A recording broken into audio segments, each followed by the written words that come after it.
So tell me, what was it like being in Star Trek and playing Spock? It was a privilege, it was an honor, and it was a responsibility to Leonard Nimoy, who cast me. From the heart of Hollywood, it's the Patrick Labyorteaux with Patrick Labyorteaux. It's the Patrick Labyorteaux, Patrick Labyorteaux. He's the one you gotta know. Tonight's episode, Stephen Manley. Patrick Labyorteaux, he's the one you gotta know. Okay, this is going to be a really good episode because this episode deals with my audition room twin, the boy that I grew up with, a guy by the name of Stephen Manley. Welcome, Stephen. Hi, Patrick. It's such a pleasure to be on your show. I'm so proud of you. And I tell you, I was watching the show with you and Ike Eisenman the other night, and it brought up, it brought up things going back 50 years ago. It was a pleasure to watch Ike speak, and you just be right along with him. And there were names that were mentioned during the show that I hadn't thought about in a long time, but they brought up wonderful feelings. Act 1, Beginnings. Let me give a little bit of a ground setting or a table setting here so everybody knows. So Stephen and I are roughly the same age, and we auditioned back in the day. When you would audition, you would go into a room and there'd be people that looked pretty much like you. Nowadays, it can be, everybody's auditioning for everything. But back when we were kids, you would walk in and there'd be dark-haired, blue-eyed kids, lining the walls waiting to read. And Stephen and I obviously we look exactly like now. I've got dark brown hair. He's got dark brown hair. He has blue eyes. I have blue eyes. We look exactly the same now. And we looked even more similar when we were little kids. So we were always auditioning. Yes. So what happens when you audition as a little kid is you wait in a room forever and you don't have anything to do. You've already learned your dialogue. You've already done this. And so you end up talking to the other kids. And so Stephen and I got along, and then my mom and his mom got along. Right. And then I remember on a couple of interviews, we would just finish the interview, leave. And I think you and I went with our moms. I remember our moms took us, but we went to the Cinerama Dome and we saw like a Pink Panther movie together. Yeah. Or we would hang out and go to get something to eat because moms would want to hang out. And so we would hang out. Right. So Stephen and I have known each other since we were little kids. 1972. 72. Oh, 72. My God. Mm-hmm. Oh my God, we were just zygotes. And so we even ended up working together on Little House, which we'll get to a little bit later. Okay, so Stephen, welcome. And please, let's start from the very beginning. I know how I got started. I know how I found myself in these rooms. Right. Where did it come from? How did you start acting? Okay, all right. My mother's father, and we shared that. We're both adopted, right? So Stella's dad was from Italy. And when he was about 15 years old, he moved with his brothers, an older brother and a middle brother. He was the youngest of three. They moved from Naples, Italy. They ended up in New York. And he worked in a shoe shop for a while, I believe it was a shoe factory. They made boots and shoes, one of those sweat shops from the turn of the century. He was born in 1899, so we're talking 1915, right? And when the war broke out, the First World War, he enlisted as a doughboy because he wanted to get his American citizenship.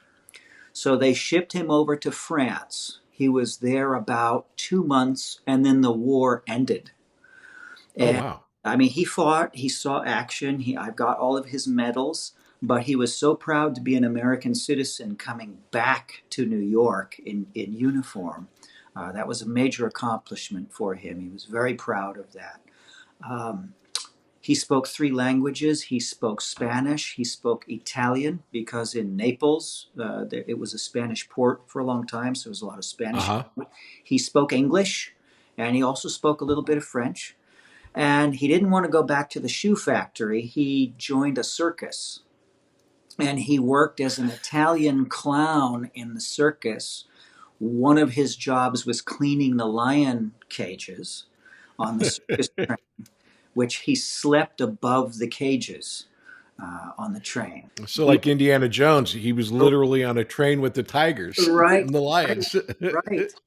So it's 1919, I believe, and he gets to Los Angeles. And he gets off the train, and D.W. Griffith wants Italian speaking actors to portray Roman soldiers in the movie Intolerance. Oh my God. So he shows up and he can speak Italian, and I've got his costume photographed. It's a hand tinted black and white photograph of him in a Roman outfit from Intolerance. So he did that. He loved it. He thought, I love this business. It's a lot better than the shoe shop, and it's a lot better than sleeping on top of the lions' cages. And he did bit parts and character bits all the way until 1965. He was one of the first 300 members of the Screen Actors Guild when it was formed in the 1930s. He did one-reelers, two-reelers. I've got pictures of him with Charlie Chaplin in Echo Park. He did a lot of work. He loved it. When talkies came in, you start to see him in a lot more things. We were watching Frankenstein, and there's Grandpa Soldi as one of the students in the beginning of Frankenstein, right? He worked with the Marx Brothers in the famous movie Night at the Opera. There's a scene where they all crowd into a stateroom and nobody can move anymore. He's one of the people in that scene. So you see him. Oh my gosh. That's a classic scene. Yeah. Yeah. You see him in the publicity photos for that. He used to have tea once in a while with Boris Karloff. They were good friends. He tried to get my mom to be the Maria in Frankenstein, and they wanted her. They wanted her. They liked her a lot, but when they brought her over to see Karloff and they had his makeup on him because he was shooting other scenes, she was so terrified she wouldn't go near him, and they got the other. So she reacted properly, but just too much for the actual to shoot as the little girl. Right. And, he loved the business. He loved the art and the craft, but he knew, my God, he knew Buster Keaton. He knew Stan Laurel. He knew a lot of people. He did bit parts. He did character bits. He did his own makeup, and he lived with us. I was very, very small. If you can look at Cinema Paradiso and see the little boy with Alfredo when he's inside the projection booth, that's my relationship with Grandpa Soldi. Okay? It's beautiful. When his wife passed away in 1969, I was with him constantly. And as a matter of fact, when Sam and Stella brought me home, the first thing he did was say, he comes with me, and so he took a hold of me. And he was the strongest role model in my life, the greatest influential figure for me. So here I am, a little boy. I'm 3 and 4 years old, and I'm watching him crack open his makeup kit, which was from the 1920s and the 1930s, and form a nose putty nose. Or he'd take some grease paint and show me the way they used to do their makeup in the old black and white films. He taught me how to read by giving me old film scripts to read. But one day, I was 5 years old, and he said, get dressed up in a suit. He put on his fedora hat. He was always dressed immaculately. We got into his 1949 Packard, and we drove down to the Screen Actors Guild, and he started to talk in Italian to Ken Orsatti, who was the president of the guild at that time. And I walked out with a SAG card. and you could do that back then, but he paid all the fees and paid everything for me. It was different back then. So your grandfather, did your grandfather have a stage name or anything? Because everyone's going to be yelling at me going, what's his name? What's his name? Right. Stephen, Stephen, Soldi, Soldi. What do you remember being your first kind of acting experience that you can remember? I was on a talent show called Juvenile Jury. And Allison Arngrim did that. Okay. Did you ever work with Allison on that thing? I'd never heard it mentioned before I just interviewed her. I don't remember her. It's quite possible we could have done it together. But it was one of those shows, 1970, where talent agents would watch it and see if there was a kid that was precocious enough for them to sign. Dorothy Right. Dorothy Day Otis found out who I was, and so I signed with Dorothy Day Otis. And I Which remember, again is another connection point oh because my yes, brother and I were with Dorothy mhm, Day Otis. yes. We were with Herb Tannen. We Mhm. all shared the same agents. I know, I know. We all had the same agents. We all bounced back and forth to them, the Yep. ebb and flow of the years, if it was good, if it was bad, whatever it was. Nobody had any bad feelings, but we went to some of the same agents 2 or 3 times. Yeah. But Dorothy signed me, and I remember the Jolly Roger restaurant in the lobby floor of her building there that was right by the dome, right? Yep. I started to go on auditions, and I wasn't afraid of anything. I felt a responsibility to do a good job for Grandpa Soldi because Uh-huh. I loved him so much. I wanted to be like him. And he had already showed me pictures of himself in his portfolios. So if I went on a studio lot and I was on the back lot, I suddenly saw where he was standing in something. Wow. And it, So and you like, yeah, especially at Universal, you worked a lot at Universal, and yeah, Universal did all those monster movies. right, Universal and also Warner Brothers. I could Uh-huh. see him in the gangster films that he had done. There he is, right there, and I could go back and look at the picture of it in his portfolio. And it's What was your first job that you remember, like that you got as a professional actor? the first job that I got was right before I met you. Um, was All in the Family, Okay. and I played a little boy that an actress named Marcia Rod. She's still with us. She's a good friend of my buddy Jim Raymond, who used to be Collie Vidal's boyfriend many years ago. I still talk to Jim. Marcia Rod shows up at the door, and Edith answers the door, and Marcia Rod says, "This is Meathead's kid." She pushes me through the door, and they're all trying to figure out, what Rob Reiner was doing that he's got a kid. Well, at the end, you find out after a half hour of me sitting in Archie Bunker's chair and eating peanut butter and jelly sandwiches and falling asleep on the couch, the woman was going to look for a job. She knew of him. She just needed a place to stash me. It wasn't his kid. And it ends with kind of a dramatic scene, the way that she leaves with me. Now, And All in the Family's a huge show from day one, and Carol O'Connor was a big deal. Gene Stapleton, Rob Ryan. I mean, these are all not only big stars now, but big stars then. Do yes, you remember any of that? Were they nice to you? What was the set like? I remember everything of every job that I've ever done. So, you ready? Wow. Okay. Bring it. I didn't have dialogue, but I had to interact with all of those people. And we rehearsed for a week in a rehearsal hall over at CBS, right there off of. Wow, they did a whole week of rehearsal before they Yeah. shoot. And you Okay. went into a rehearsal hall. It looks similar to a dance studio with me, Hmm. except there were no mirrors on the wall. And they had a couple of key pieces of the furniture from the set on the rehearsal hall. And the walls were laid out in gaffer's tape on the floor so that the actors, had a better sense of where, the kitchen wall ended, where the upstairs went up, the stairs And going. this is at Television City down at Fairfax in Right, Beverly? Television City, Okay. yeah, right there over by the farmers market where you and I used to Yeah. hang out all the time too. And that it was a big education for me because Carol O'Connor was a very famous actor. So was Gene Stapleton. They had both done a lot Mhm. of stage. Sally Struthers, of course, was there. Rob Reiner was there. Marcia Rod was there for her scenes that she was doing. But we rehearsed this thing like a play for a week in front of all of these studio executives. Sometimes it was just the director and 3 or 4 of the writers. Norman Lear, I'm sure, was there. Um, Uh-huh. I knew it was very, very important. And Carol O'Connor took the show extremely serious. That was his face, Yeah. his character sort of led the charge for that show.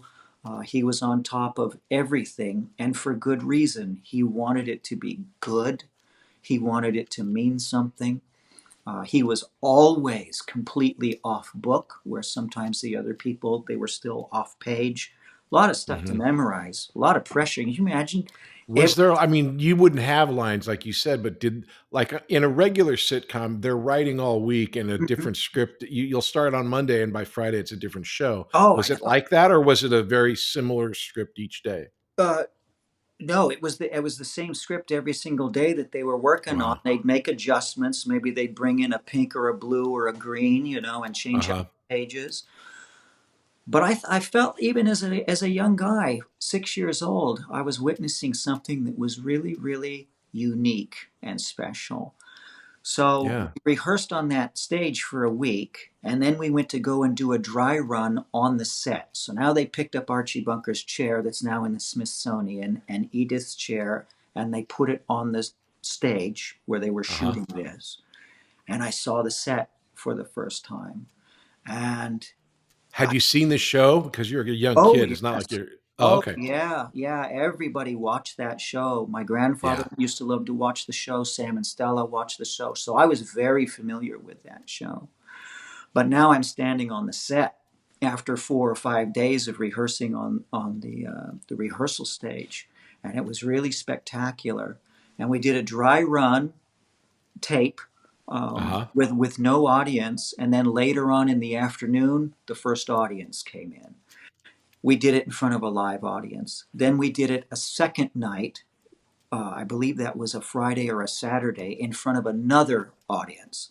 So, of course, they did the dry run tape so that they could have cutaways in case something Hmm. happened during the live.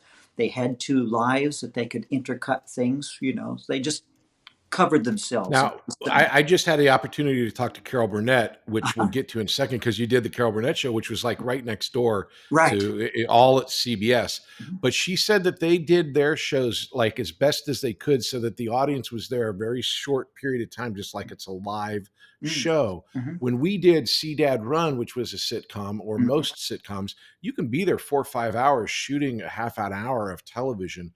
Yeah. What was All in the Family like? Was it like a little miniature play, or did they do retakes on the day, or how fast did it go? I can't remember retakes. Everybody was so on top of it. Hmm. Um, I do remember one time the voice of the director came over the loudspeaker and gave Miss Rod some direction while we were on the couch, and she was putting my moccasins on because I'm supposed to be asleep. And she was a very skilled actress as well, done a lot of theater, but it was like doing a play. It really Yeah. was, and wonderful memories of it. They I'm kind all of all over the place here, and I apologize, but That's all I'm picturing this. You're like you at, said, you're around 6 years old. right at the very end. Okay, they all did like a little curtain call, and they all bowed in Uh-huh. front of the audience and they waved at people. Carol O'Connor said, "Where's Mrs. Manley?" And they said, "Oh, she's right over there." He said, "Gimme Stephen." He took me by the hand with him, and he and I walked out, and he said, "Bow." We bowed. He said, "Good job, kid," and he took me back. Oh my Yeah, gosh, that's amazing. So something else. when you're this age, Mhm. this would be like the first time you'd see yourself on television, right? Right. Mhm. What was that like for you? I was watching Grandpa Soldi to get my critique, right? He watched the show air, and I was watching him to say, "Hey, this is my first job. It's what you did. It's what I'm doing now. How did I do? What do you want me to change? What you want me to do?" And he picked me up. He gave me a big hug. And then about 3 or 4 weeks later, I booked the Carol Burnett show. Wow. And what And was that experience like? it was the same. It was at the same Mhm. facility. It was at CBS there, right off of Beverly and Fairfax. And again, they had the set marked out on a rehearsal hall with gaffer's tape on the floor for the walls and just some rudimentary pieces of furniture until they went to shoot. The scene was there was an orphanage, and all these little kids want to be adopted. And of course, Tim Conway is one of the orphans, and they got him in short pants. And Harvey Korman and Carol Burnett show up, and they say, "Well, he's too old. We want this little guy." And with each child, Tim Conway says, "Oh, well, he wets the bed and he plays with matches." This one eats too much, and this one cries all night long. And so eventually, of course, they end up walking away. The gag is they end up walking away with Tim Conway. But something happened. We were on the rehearsal stage, and Grandpa Soldi had walked up to Stella earlier in the morning, and he said, "If you see Carol Burnett, give her this." Okay? Okay. So there was an envelope with a photograph in it. And I remember we were rehearsing, and we took a break, and Stella very gingerly walked up to Carol Burnett, and she said, "Miss Burnett, may I talk to you for a second?" And I remember this clear as day, Patrick, clear as day. Stella's to the right, Carol Burnett is to the left. And she said, "Oh, sure." And she said, "My grandfather worked with you. He wanted to see if you remembered him." And she pulled out a color lobby card from Who's Been Sleeping in My Bed that had Carol Burnett, the other actors, and Grandpa Soldi next to Carol Burnett, as I think he's a doctor, and he's looking at her and he's about to put the stethoscope on her because she's in shock in this comedy scene. And she, you know what she said? She said, "Oh my God, that's Mr. Soldi." She's amazing with that. She's so fast. Oh Yeah. my gosh. Stella teared up. She Yeah. said he wanted to say hello. This is his grandson, my son, who's just starting acting. And Carol Burnett said, "My God, I remember working with him. He went back to the silent era. He would tell these stories of working with all of these people. He was a delightful man." And I'll never forget that. Never forget that. Oh my God. What a great story. Okay. So I just want to go over some of these things just because the people have to understand. So this is the IMDb. I'm just reading straight from the IMDb. The Carol Burnett Show, All in the Family. That's just the first two things on your IMDb. Then it goes on.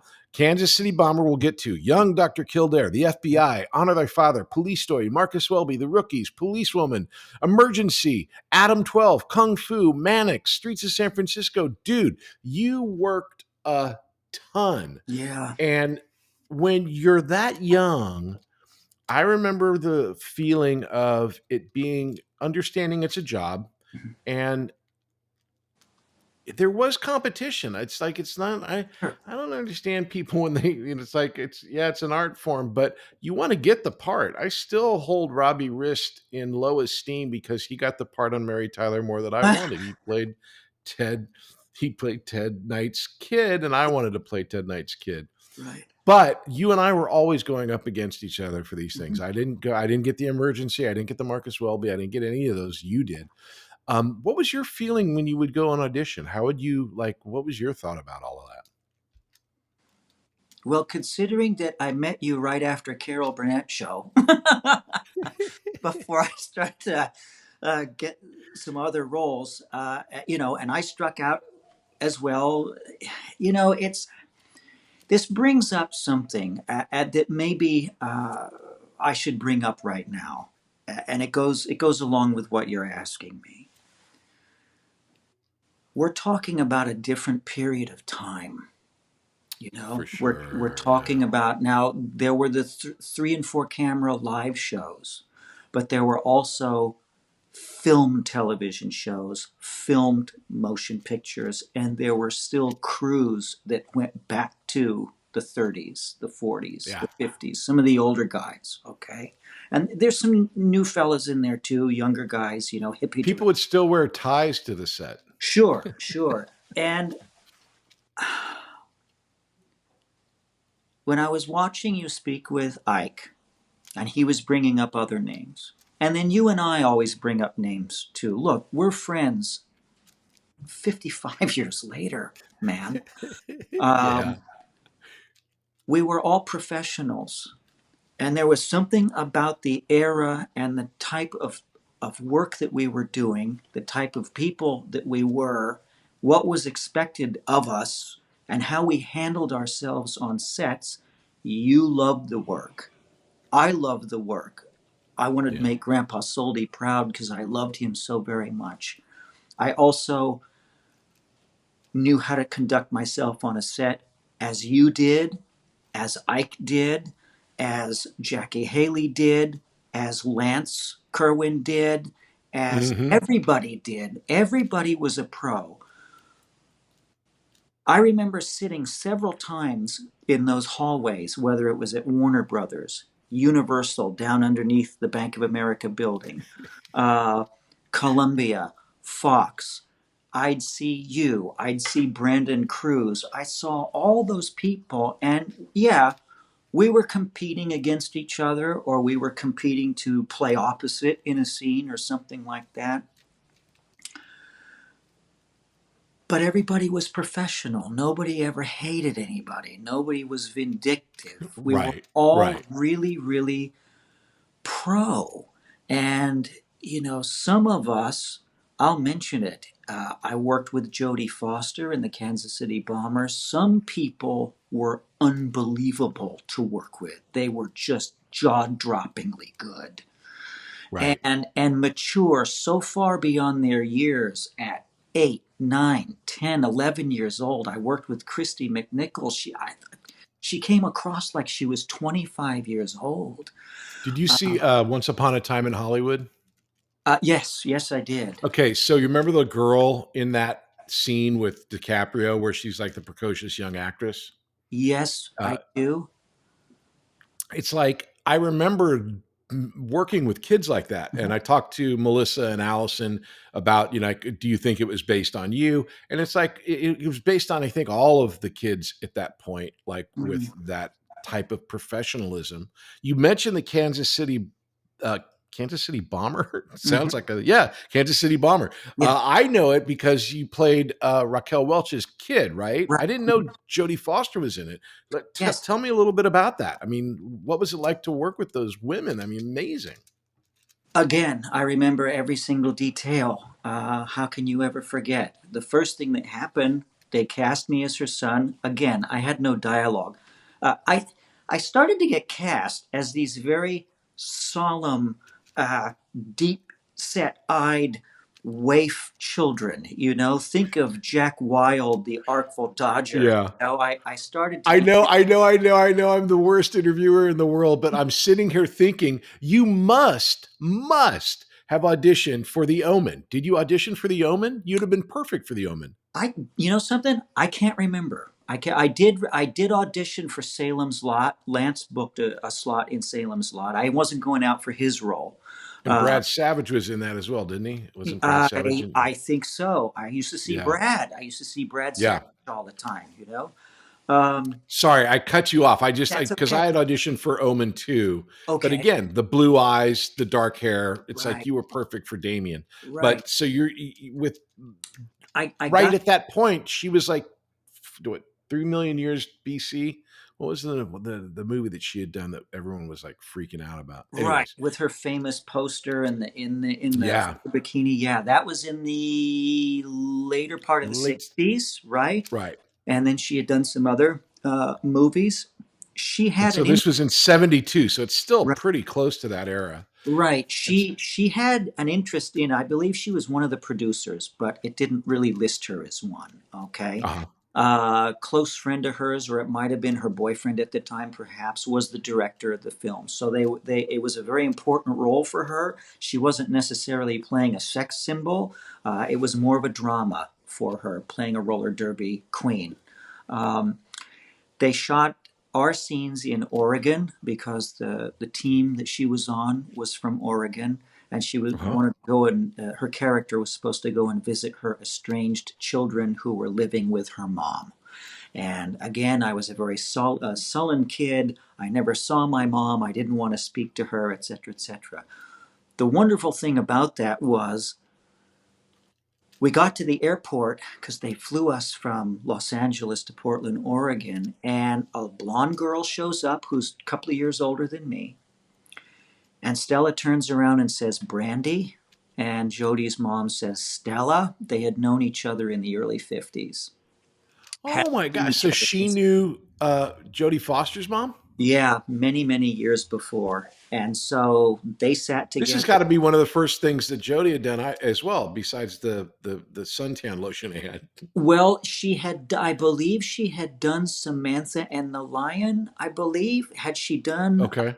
Huckleberry Finn with Johnny Whitaker. Okay, Johnny Whitaker. Right. She had already done some heavy hitting things. I fell in love with Jodie. She was so professional, so smart. She did all of her schoolwork in French. So she was bilingual at 8 and 9 years old. Me, 2 plus 2 was 22, right? That's as far as I went. I was good as an actor, lousy as a student, but she took good care of me on the set. When we had to do schoolwork and stuff, she'd supervise my schoolwork. She tried to teach me French a little bit. She was right on target. She knew where the camera was going. She knew where it was shooting from. I mean, she was advanced beyond her years, incredibly, as many of us were, but there were some exceptions to that. Jodie. She's absolutely one of those super beings. Yeah. And we became good friends, but I remember working, Jodie had to roller skate with Raquel Welch down a sidewalk for the scene. I was sitting on a porch swing. Mm-hmm. And Raquel Welch comes up and she tries to hug me and show me some affection, and I just have to be cold to her, which upsets her. And then later on, there's a scene where I'm in a vacant lot and she's kneeling in front of me and she's really upset, tears running down her face. She's trying to get me to talk to her. And I have the only distinction in the history of cinema of being the only male to run away from Raquel Welch.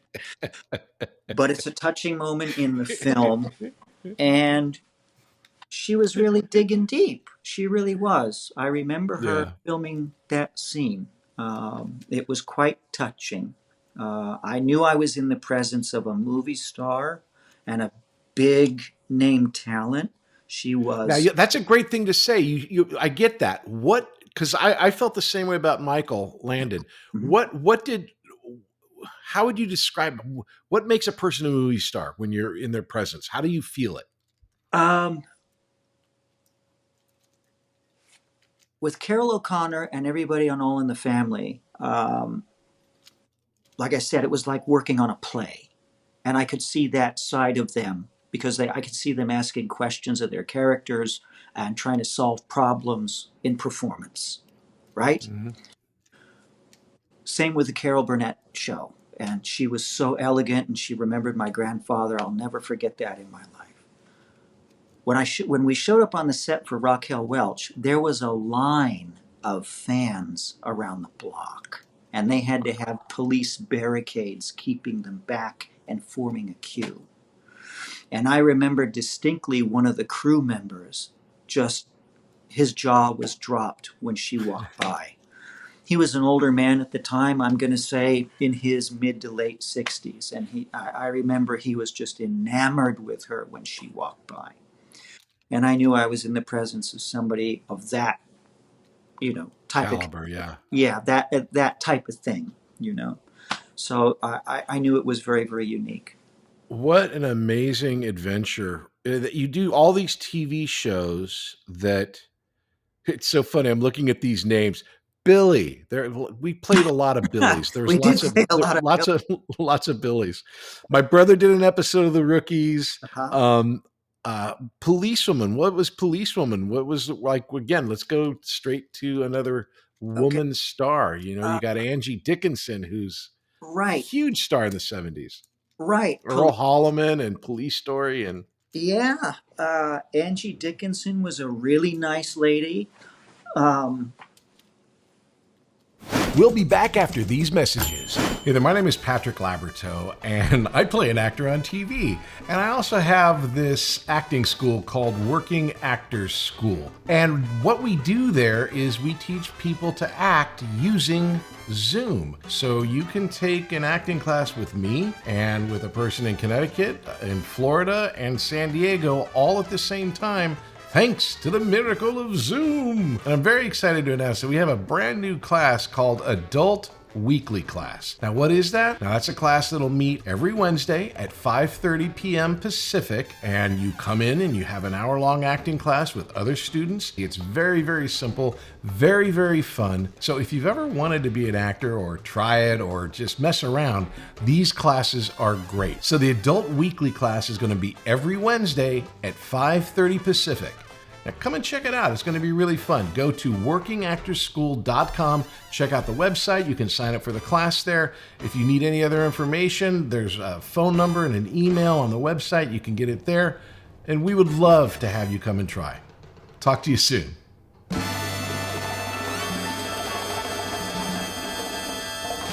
Act 2, Success. Okay, so let's get to this, because at least by my count, you have 3 credits where you're young blank. In Kung Fu, you're young Caine, Yes. right? Mm-hmm. In the Howard Hughes thing, you're young Howard Hughes. Mm-hmm. And then, of course, in Star Trek, you're young Spock. Is there Right. any other young versions of people? Oh my gosh, let me think here. I think you've got it covered. Unless there's something. Okay, so let's start with Kung Fu. Okay. So again, huge TV show. Mm-hmm. Everybody reads for it because it was, they had lots of kids on the show for some reason. Mm-hmm. Shot in the backlot of Warner Brothers, where we ended up shooting the same little western town was where we shot Blazing Saddles. Oh, that's what was it like shooting Kung Fu and playing? Did you get to work with David Carradine? I did. I did get to work with David Carradine. I also got to work with Rodimus, who played David Carradine with the bald cap on his. Right. Who ended up also, Rodimus ended up being, I think, a boyfriend to Allison or somebody, or Melissa Sue on Little House. Gotcha. Rodimus Para. I think they hired me. I was small. They wanted to bring in a little guy the last season of the show so that they could show young Caine starting at the monastery. And then they would also have scenes with Rodimus where he's like, 15, 16 years old. And then they would show David Carradine. So they wanted to just add some more dimension to his character. I got the job, I think, because I loved the show. It was an awesome show, and I could emulate his speech because he had a man. Exactly. But I took it seriously. So when I got the audition for it, I thought, wow, young Caine, okay, and I tried to dig deep down there and give them some of what I thought David Carradine was. I think that's what booked that for me. It was a great experience. Did that for a year. That was the whole last year of the show. I think I'm in maybe 3 or 4 episodes, and they staggered them throughout the year. David Carradine was very much into his character and professional to work with. We got along just fine, but I could tell when actors are in it, don't bug them, because it takes a lot of concentration, to do what they're doing, and they want to do a good job. And I enjoyed myself. I liked working with Rodimus. He was very, very nice to me. I watched them put on his bald cap, and then at the end of shooting, he said, "Now watch this," and he tore the whole thing off of his head. It was the first time that I ever really saw a makeup like that, and I remember them with a brush putting little hairs, stippling it on his bald cap, so it had the shade of the reality. Head. Yeah. So you did the year or so on Kung Fu, then you do Mannix, Streets of San Francisco, which I never did, but apparently if you were an actor in the 70s, you did one. I didn't get to do one. You did 2 of them. I did 2.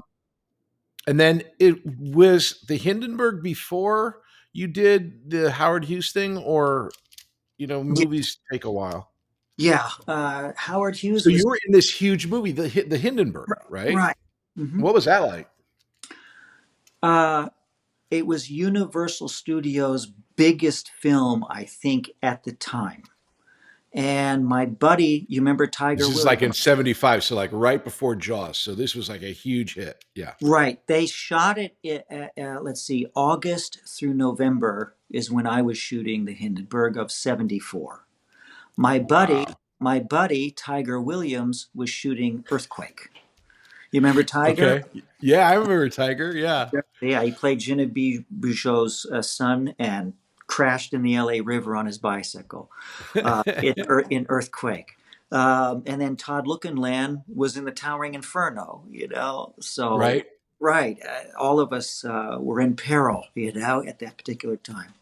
What was interesting about the Hindenburg was the detail, because the period costumes were just top notch, immaculate. Uh-huh. Right? Do you remember would you let's talk about costumes, because there was a place here, Western Costumer, that was on Melrose. It was like 4 or 5 stories that was just filled with everything. Yeah. They've taken it down. It's out in the valley now. I But every know. time you'd go on a big movie, you'd go up there.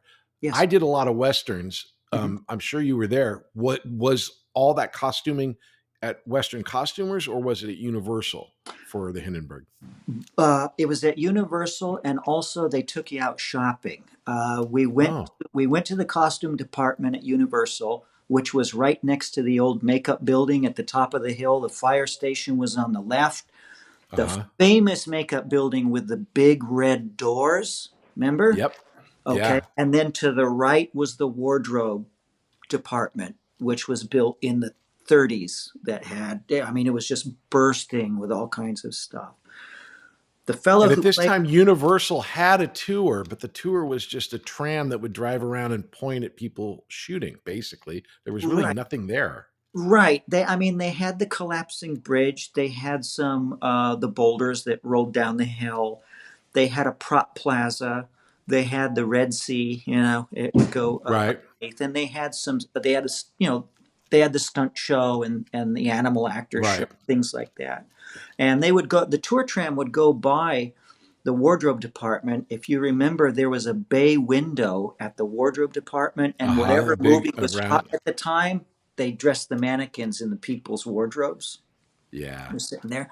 But we got a call from the wardrobe department. They took myself and the other young guy to Saks Fifth Avenue in Beverly Hills. Because the script said Buster Brown's suits, which were from the 1930s, and they had a hard time finding something that they liked in their inventory, so they bought us 2 corduroy suits with vests. They chose the shirts. The hats came from inventory at wardrobe, and then the pants, they hemmed them. They cut them off at the knees to make them short, and they gave us penny loafers, because penny loafers go back to the 20s, the teens. That's something that could have worked. What I remember, one of the first days of filming on the lot, because first they shot over at El Toro Marine Base in Anaheim, Santa Ana. Yeah, right outside of Anaheim. We shot JAG there a couple times. It's now decommissioned, but it's a huge Marine base. Right. They've got the Zeppelin hangars. So they hung swastika flags all over it to be Frankfurt, Germany. And then at the end of the film, they put American flags up so it could be New Jersey, right? Magic. But one of the things that struck me was they had people that built that Zeppelin on that set, helping with how it looked, and working with the art department. They had people who built the Zeppelin helping actual Zeppelin craftsmen. Right. Oh, wow. Yeah, guys that built the Graf Zeppelin, guys that built the Hindenburg. They were present. It's really weird when you think, because we were so young when we did these things. I tell a story about the Wizard of Oz and finding the place where we were shooting at the Little House. When you think about it, if you're shooting in 74, 40 years before that was when it happened. This is literally, it's further along since the movie than it was when the actual disaster happened. Yeah, I know. So these guys were actually alive. Yes, they pulled people to help. Did they build the whole Zeppelin at Universal as well, or just at El Toro? No, what they did was they built the undercarriage of the passenger deck and the gondola, and they would keep it up in the top of the frame so that the gangways would go down and the actors would walk up into a platform. But it gave the illusion that the Zeppelin was above our head, But what they did on the soundstage is they built the nose cone just about full scale on a soundstage at Universal. It wasn't stage 27. I believe it was stage 12. Okay. They built sections of the inside of the Zeppelin with the girders and the gas bags and the gangway Right. that went up and down, and the tubes with the ladders that went up and down. They built that on stage 12. They built, it was just about full size, a section of the left flank of the fin, because William Atherton has to sew it up when it tears and go outside of it. So they built that on stage 12. On stage 27 at Universal Studios, they had the gondola full size. And it had all of the wheels, the rudders, all that kind of stuff. And then they had the passenger area. The passenger area, they built half of it because the way the Zeppelin was built, it kind of mirrored itself on either side of the ship, the starboard or the port side. Mm-hmm. But they had, like I said, they had people who worked on the Hindenburg advising the art department what kind of things to use to make it look like that. They even brought in plates, and the art department had Zeppelin company decals, water slide decals, like we'd put on a model, Wow. and they'd rim the plates with that, and the coffee cups and the saucers. And I remember I asked one of the prop guys, I said, "Where did you get these?" And he said, "Oh, we had decals made that matched the spec of the originals." They had Does young Stephen Manley have a Hindenburg coffee cup at home? No, I don't. But what was interesting was, Oh, the humanity. yes, what was interesting was this. We were doing the scene on one of the smaller stages where they built the check-in, where you got your ticket, and they're searching everybody's luggage, and then they let you through. Myself, the young man playing my older brother, who was about a year or two older than me, the young lady playing my sister, who was 18, and oh my goodness, what's her name? Catherine Hellman played my mom. Alan Oppenheimer played my dad. Oh, wow. I didn't know that. A guy came walking over with another crew member, and he was staring at us. And he was a big, tall, like a Navy man. And he looked at us and he said, "I saw you. I saw you. I didn't see you. And I saw your mom. I didn't see the dad." And you could just see in his eyes when the crash was going on, he just stared at us. It was a really surreal moment. Wait. So this guy was really there, and he's telling you that he saw the real people that you were portraying? Right. He was one of the Navy linesmen holding onto the ship when it blew up.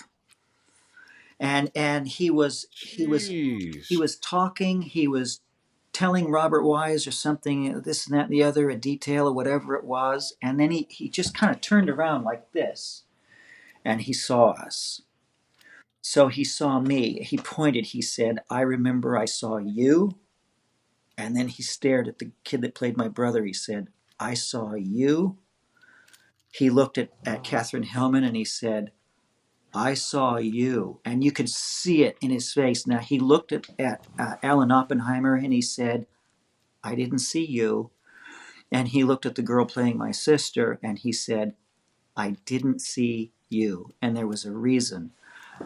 Many years ago, there was a documentary on the Hindenburg, now with CGI technology and all kinds of stuff, and they pretty much figured out what brought the ship down at this point with a lot of experiments.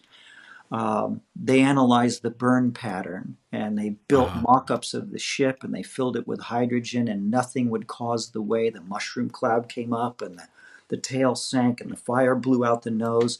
And then they finally got some information from somebody who was there, but they were in an area where they had a different angle of the ship. It was a kid and his dad.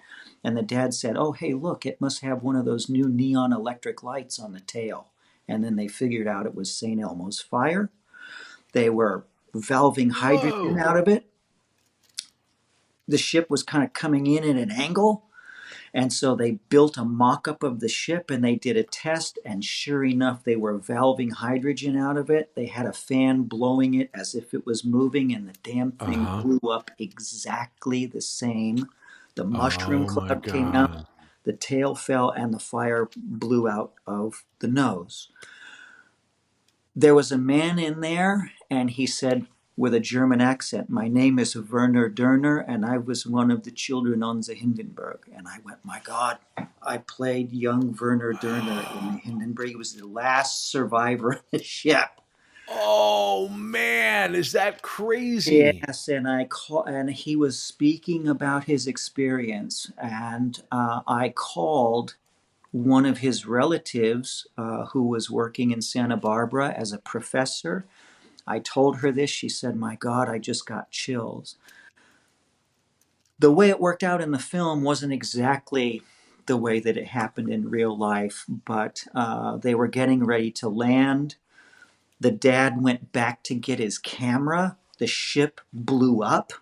Everybody toppled, and the young girl who was the sister was screaming for her dad and went into the ship to find him. The Oh mom man. the mom picked up the boys and threw them out the window before jumping out herself.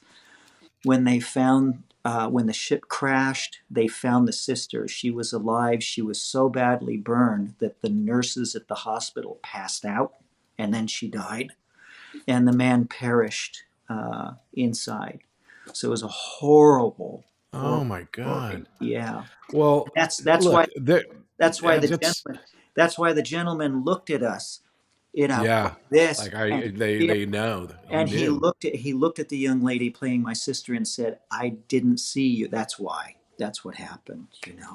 But he also looked at Robert Clary and he said, "I remember you," because Robert Clary played the acrobat who No, went but out. Robert Clary, wasn't he at Stalag 17? Wasn't he in The Great Escape? I mean, he was in a prison camp. That's right. He was in He was Holy busy. Heroes. He was Right. busy. Okay, so uh, just your resume is so crazy big, dude. Okay, so I want to hear what happened with you and playing on what's his name, Howard Hughes. Howard But Hughes. we also have to talk about Star Trek for sure. Sure. Okay. But it's so weird. You and I have a very similar stretch here. You did a Love Boat. I did a Love Boat. Oh. You were one of the few, the proud, that did an Aloha Paradise, of which I did an Aloha Paradise. So Right. before we get into the other stories, on Little House, you played the magnificent Marco Gambini, Marco Gambini. So the great Gambini. Right. What was your experience were we in anything on Little House together? I know you had a scene with my brother. No, I don't think we worked together. we didn't. We were always around each other. We were dear friends. We shared love of all of these different movies and all of these kinds of things. Yeah. We never had a chance to work together. Which But by you did work with on my brother on Little House, and it says you worked on Whiz Kids, but it's uncredited. Did you I do did a anything on Whiz voice Kids? I did a voiceover job for Whiz Kids. Okay. Yeah, Okay. yeah. So I'll try and streamline all of my craziness. So with Little House, what was your experience on Little House on the Prairie? Okay, I'm going to tell you straight. This is what happened with Little House on the Prairie. How long was the show on? 9 years? 8 years? Yeah. Okay. It was only good for 4 years because that's all I was on. We're friends. You're on the show. Yeah. Matthew's on the show. Other friends of mine were on the show, right? Okay. Yeah. I auditioned for Michael Landon for 9 years. He basically watches me go from what was I, 9, 10 years old until I'm 16, on the cusp of 17.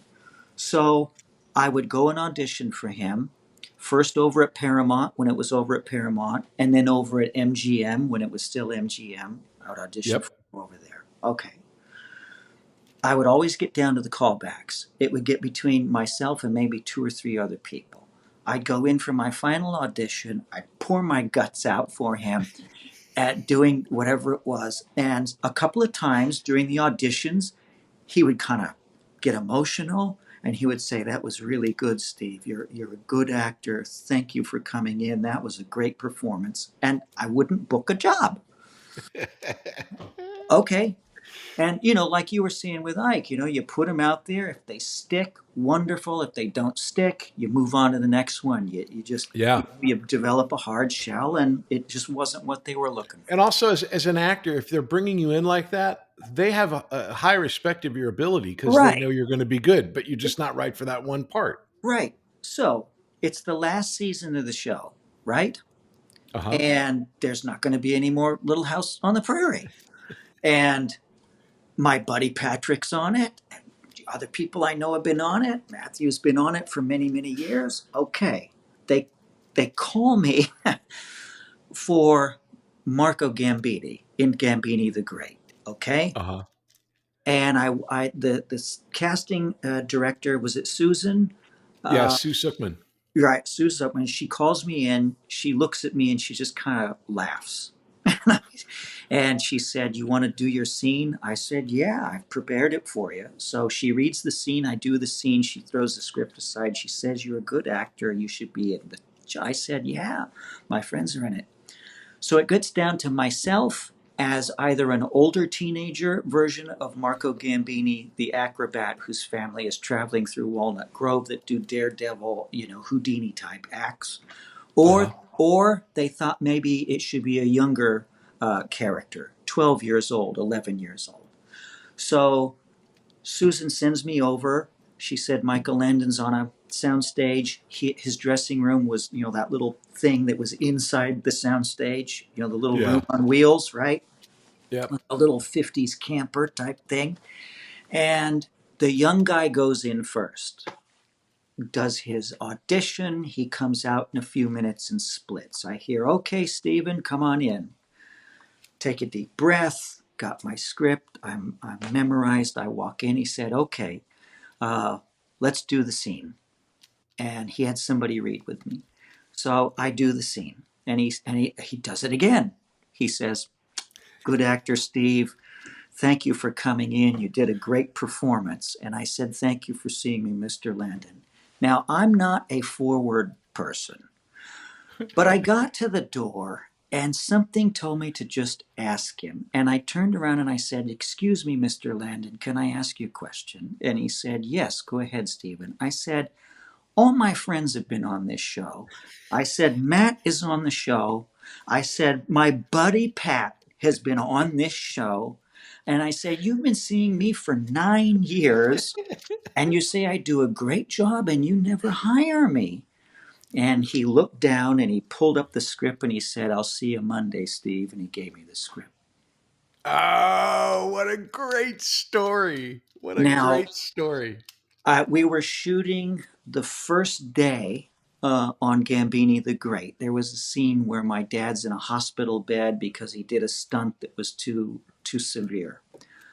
Michael Landon had been sick. He had run himself down, getting some of these episodes out and stuff like that. And I believe this was it was a Monday, but he spent Friday, Saturday, Sunday in the hospital to get Oh my God. well so he could make it through the rest of the week and get Gambini the Great shot.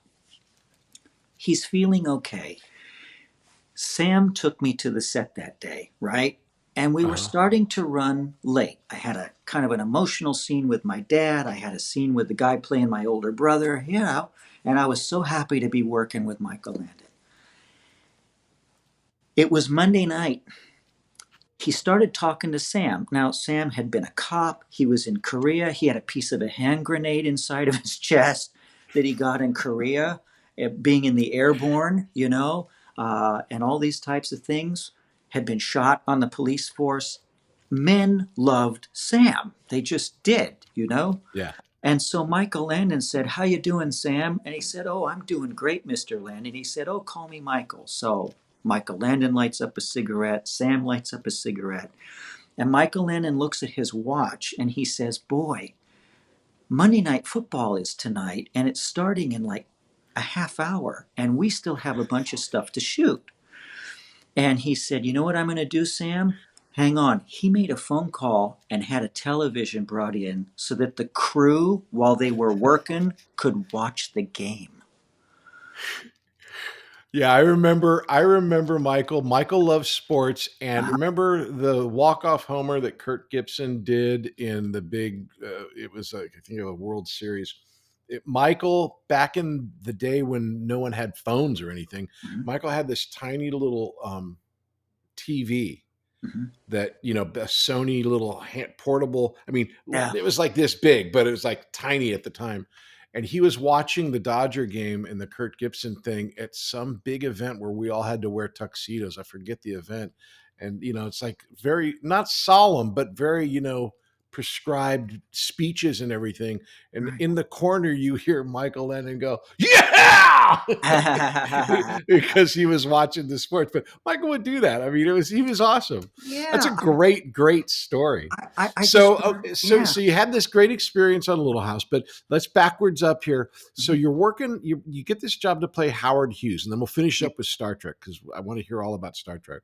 All But right. with Howard Hughes, so you're working on Howard Hughes, and what was your experience there? I mean, how was that whole? How did that all happen, and what happened with you?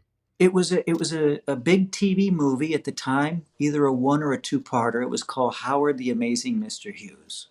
And Okay. they cast Tommy Lee Jones as Howard Hughes. And I think he had done a couple of really good independent films in the mid 70s and was on the map at this point, Uh-huh. as a young man, as an actor. And it's an interesting story because it's kind of a landmark moment for me that ends up being another landmark moment for me, which leads to Star Trek later on. Oh, okay. Uh, uh, as we all did, I took the craft part of it very seriously. I I always wanted to figure out how actors came to the emotional choices that they made, even as a young guy. Even the silent actors that my grandfather had me watch. I loved watching Lon Chaney pull up his Yeah. emotion in the silent films. Uh, to this day, I always reference silent actors when I'm working because they had to do it with body language and emotion. So this was my first step into, quote, oh my gosh, method acting, right? Was Tommy Lee Jones. There was a sequence in that where he has a surreal talk with himself as a younger guy So who's about, Howard Hughes is talking as an adult, is talking to young Howard Hughes. exactly. He's Okay. talking to a 12-year-old Howard Hughes who's dressed in the period of clothing, from, the teens, right? Uh-huh. And it was like a 3 or 4 page dialogue scene with him. And we were shooting by a train track. I can't remember where it was. It was kind of a rural area somewhere. Nice crew, nice people. It was summertime. I didn't really have school. The social worker was there, the teacher, but I didn't Hmm. really have school. Tommy Lee Jones comes over to Stella and he says, "Are you Mrs. Manley?" She says, "Yes." He says, "I'm Tommy Lee Jones." She said, "Nice to meet you, Mr. Jones." She was kind of like, "Oh my God." He said, "May I borrow Stephen for a little while? They're going to take a while setting this thing up, maybe an hour, hour and a half. I want to rehearse with him. We're going to go right over there. You can see us right over by where that train thing is. We're just going to sit over there, but I feel it's important for our performance." And she said, "Yes." And I said, "Yes, absolutely." And he took me over 40 yards away. We sat on, the edge of an open train. And he said, "Stephen, what I want to do with you," he said, "is tell me about yourself, and I'm going to tell you about myself. And that way I can absorb some of you, and you can absorb some of me, because we're supposed to be the same person at different ages, and we can take that and meld that into our performance. And then we'll just do a couple of exercises back and forth. Can you do that?" Boy, I was all game for it. That was an acting class Yeah. you know, from the best. You say you remember everything. What kind of stuff were you guys sharing with each other to get to the core of this Howard Hughes guy? Well, he had me, of course, I told him about my grandfather, Uh huh. which he was really taken with. He told me a little bit about his upbringing and how he got into the theater and then how he got into movies. He was talking to me about how he gets into a character, lives it, puts the skin on, does it from the inside out rather than just, you know, walking through the Mm-hmm. motions. We went over things like that. We started to do the dialogue from the scene and we would change it up almost like we were fencing, you know, parry, thrust, touche, just to get an idea of how we both worked and responded to different things that the other one threw at the other one. And it was all done with the intention of making the scene as good as possible and becoming close for that. So that when the Yeah. cameras rolled, there was no camera, there was no crew. It was just him and I talking, right? Right. So we shot the scene. Um, the scene did not make it into the cut. I don't know if it was because of time. There was an issue that my eyes were blue, his were brown. They figured it was a surreal scene. I Yeah. don't know if that factored in, but there's often many times where things that you do just don't make it in for Oh maybe. yeah. I Yeah, you spent a know, month shooting Blazing Saddles. I'm not in the movie. I'm in two shots. I mean, it just it happens. Yeah. I search for you in that film constantly. It's You it's know? it's easy. It's really really easy. There's one shot of Rock Ridge, the very Okay, first shot when you see the Rock Ridge, and you see this kid being drugged down the street by these big dogs. He's trying to hold on to him. That's me. And then oh my. when he comes up to like say welcome to the town, Uh-huh. where he takes himself hostage. And you got to watch it in widescreen, not Okay. pan scan. In Okay. widescreen, there's a little kid with a hat who's right next to the band, and Okay. that's me. That's it. That's it. But Gotcha. yeah, you get cut out. So you don't have you ever seen the footage or no? No, I've never seen the footage. Yeah. You know, things from the 70s, it's really hard to grab them. It's Yeah. hard to No, find. I've never been able to find it. How does this relate to Star Trek? Well, that was my first foot in working like that.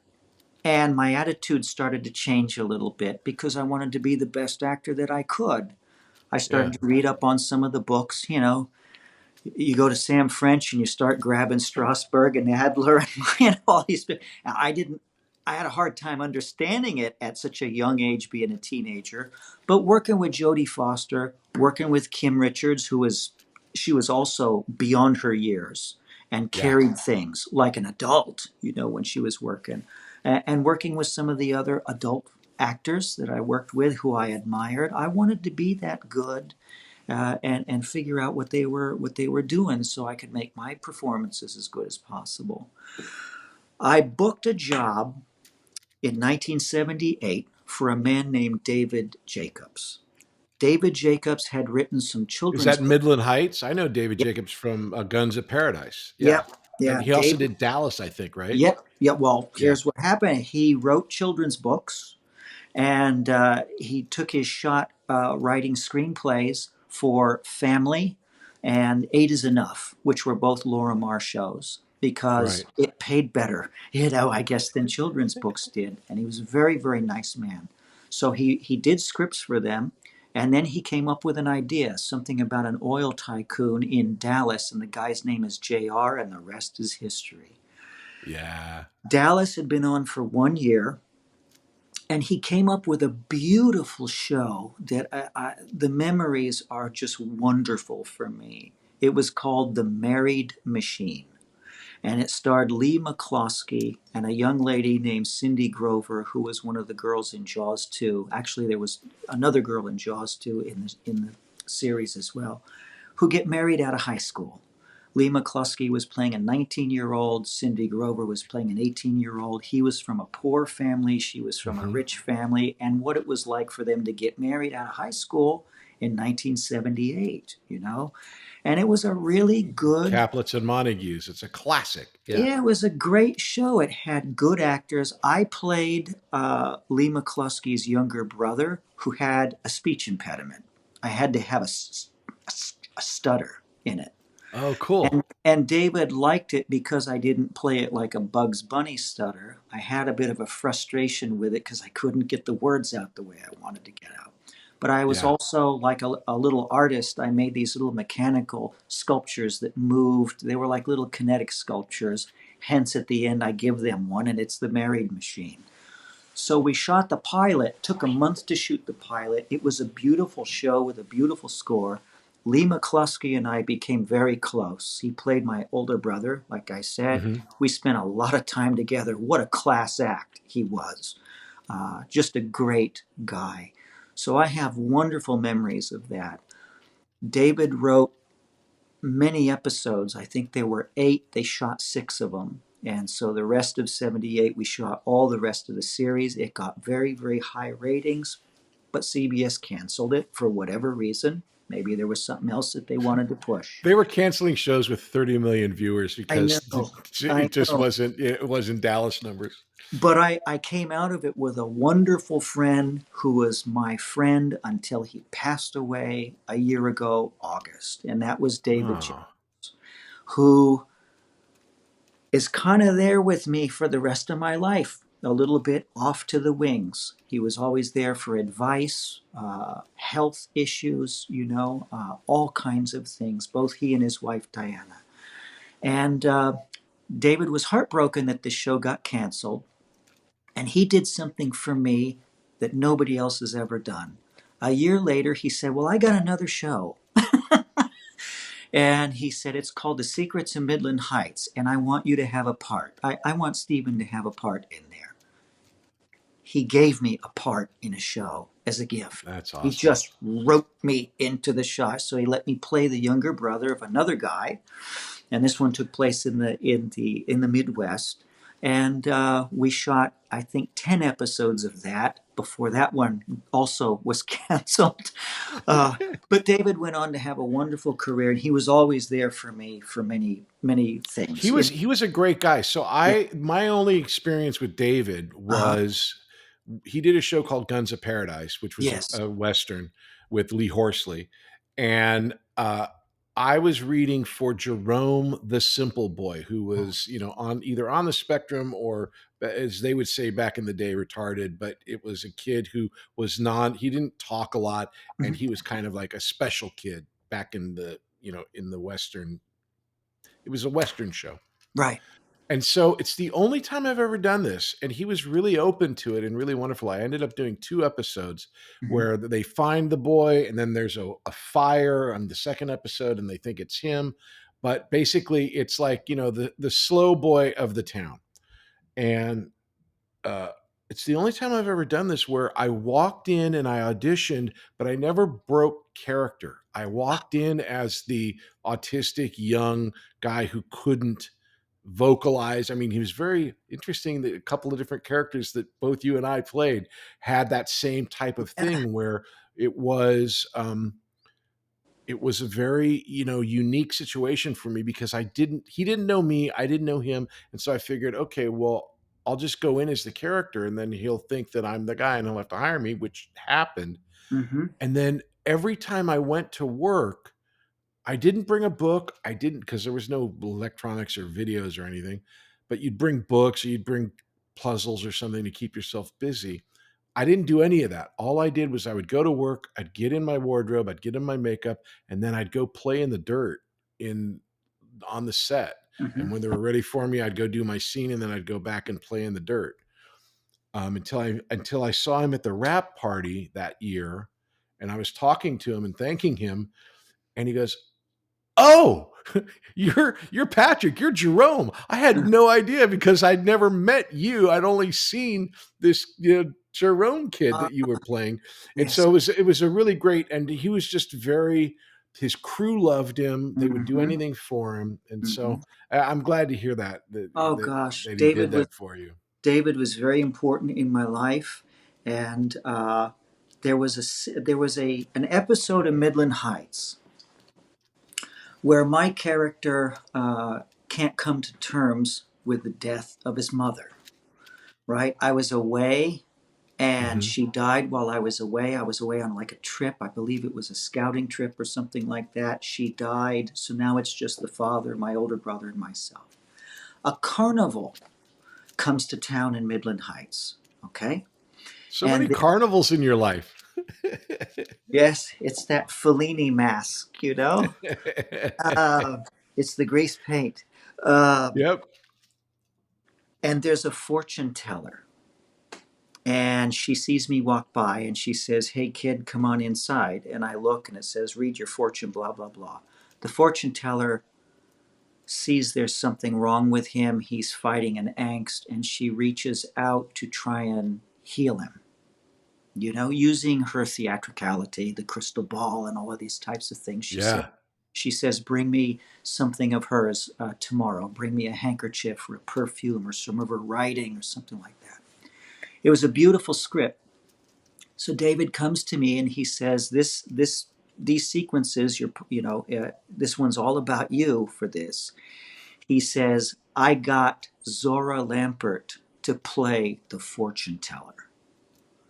Literally the fortune teller of all fortune tellers. Yeah, and he said, "Be on your game, okay? She's a great actress."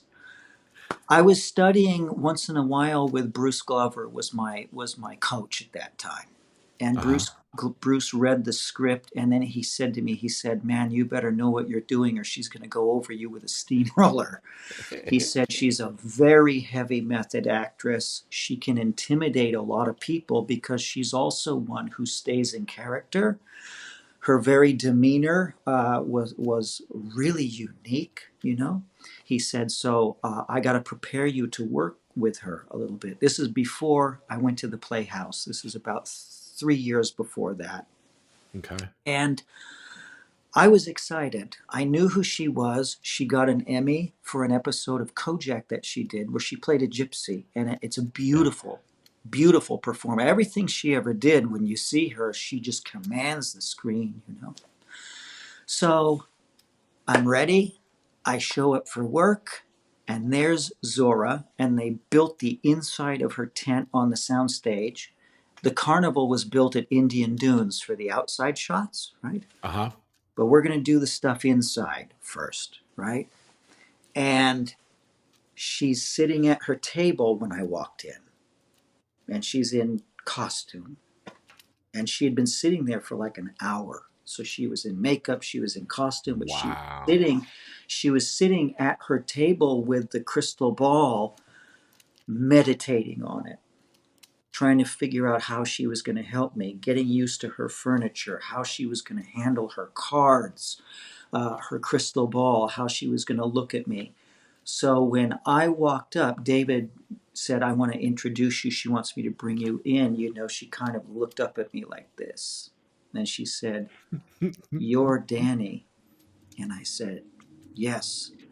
I said, "My name is Stephen Manley." She said, "Nice to meet you. Do you mind if I call you Danny for the rest of the shoot?" I said, "Please." I knew right where she was going. Yeah. She was a beautiful lady. She was a very enchanting woman. And there were times where her and I would just sit across from that table for hours. And she'd just look at me like this. And she'd smile. And she'd say, "Do you want some tea? I'm going to get some tea." I said, "Yes." So I go and get tea with her, and we go back. And she said, "Shall we say our dialogue?" And sometimes she would just come out with it. And I would respond with her. And she'd look at me, and then she'd say the line again, and I would repeat it with her. And we were working this thing out. It was a wonderful experience. At the very end of it, when we were almost done, she walked over to Stella and she said, "Are you Stephen's mom?" You know, and she said, "Yes." I mean, Stella was like, "Oh my God, Zohra Lampert's coming up to me," you know. And she had wonderful things to say. She said she enjoyed working with me, etc., etc. She wrote me a beautiful letter afterwards. I no longer have What a that great letter. experience. And it was just a great moment, and I was grateful for David to give me that opportunity to work with that actress doing those scenes. Something else happened. I had finished my work with Zohra, and I'm supposed to have a scene outside with my dad. He pulls the car over out in the middle of nowhere. Again, we shot it at Indian Dunes. Uh-huh. And I'm supposed to get out of the car and walk away, and he's supposed to come up and try and comfort me and everything. Comes up. Stuff was coming up with Zohra, too. She was pulling it out of me, and I just kind of went with it. There was a makeup man there on Midland Heights. His name was Terry Smith. He was pretty famous among makeup guys. He looked like a biker. He was about 6'2", with a lot of curly hair, thin. He smoked a cigarette. He had his Gerstner box there, and you'd walk up and he'd go, "Hi, guy, what's up?" He was the first guy to teach me how to make molds. Showed me Oh, cool. showed me all of his blood and everything in the kit. He knew Rick Baker. He knew all those guys. So Terry and I became friends. His dad played Otis on the Andy Griffith Show. Oh, wow. So he went back for years. He had a history. I brought Grandpa Soli's portfolio to him, and he was fascinated with it. He knew Yeah. old Hollywood, and he was a younger man. He was about 32 there. So I was having a little bit of trouble with my scene, and I was standing away from the car, right? And I see a guy come walking up, and he talks to the DP, and he says, "I want to touch up Steven's makeup for a second, okay? Do I have time?" And they said, "Yeah, we're still trying to set some lights." I see Terry walk up, and he said, "You don't need any makeup. Let me tell you something." He said, "You've got it in you. Just go with it. Just let it flow." He said, "Don't push it." He said, "You've been doing a great job, okay? Look at me. Everything's fine. Think about it and just let it go. Okay?" I said, "Gotcha." And then he said, "Okay, his makeup's good." And he walked away. There were some great people I worked with, man. That's a And great story because, what people may not understand is a crew and a set is like a living, breathing organism that yes, works together.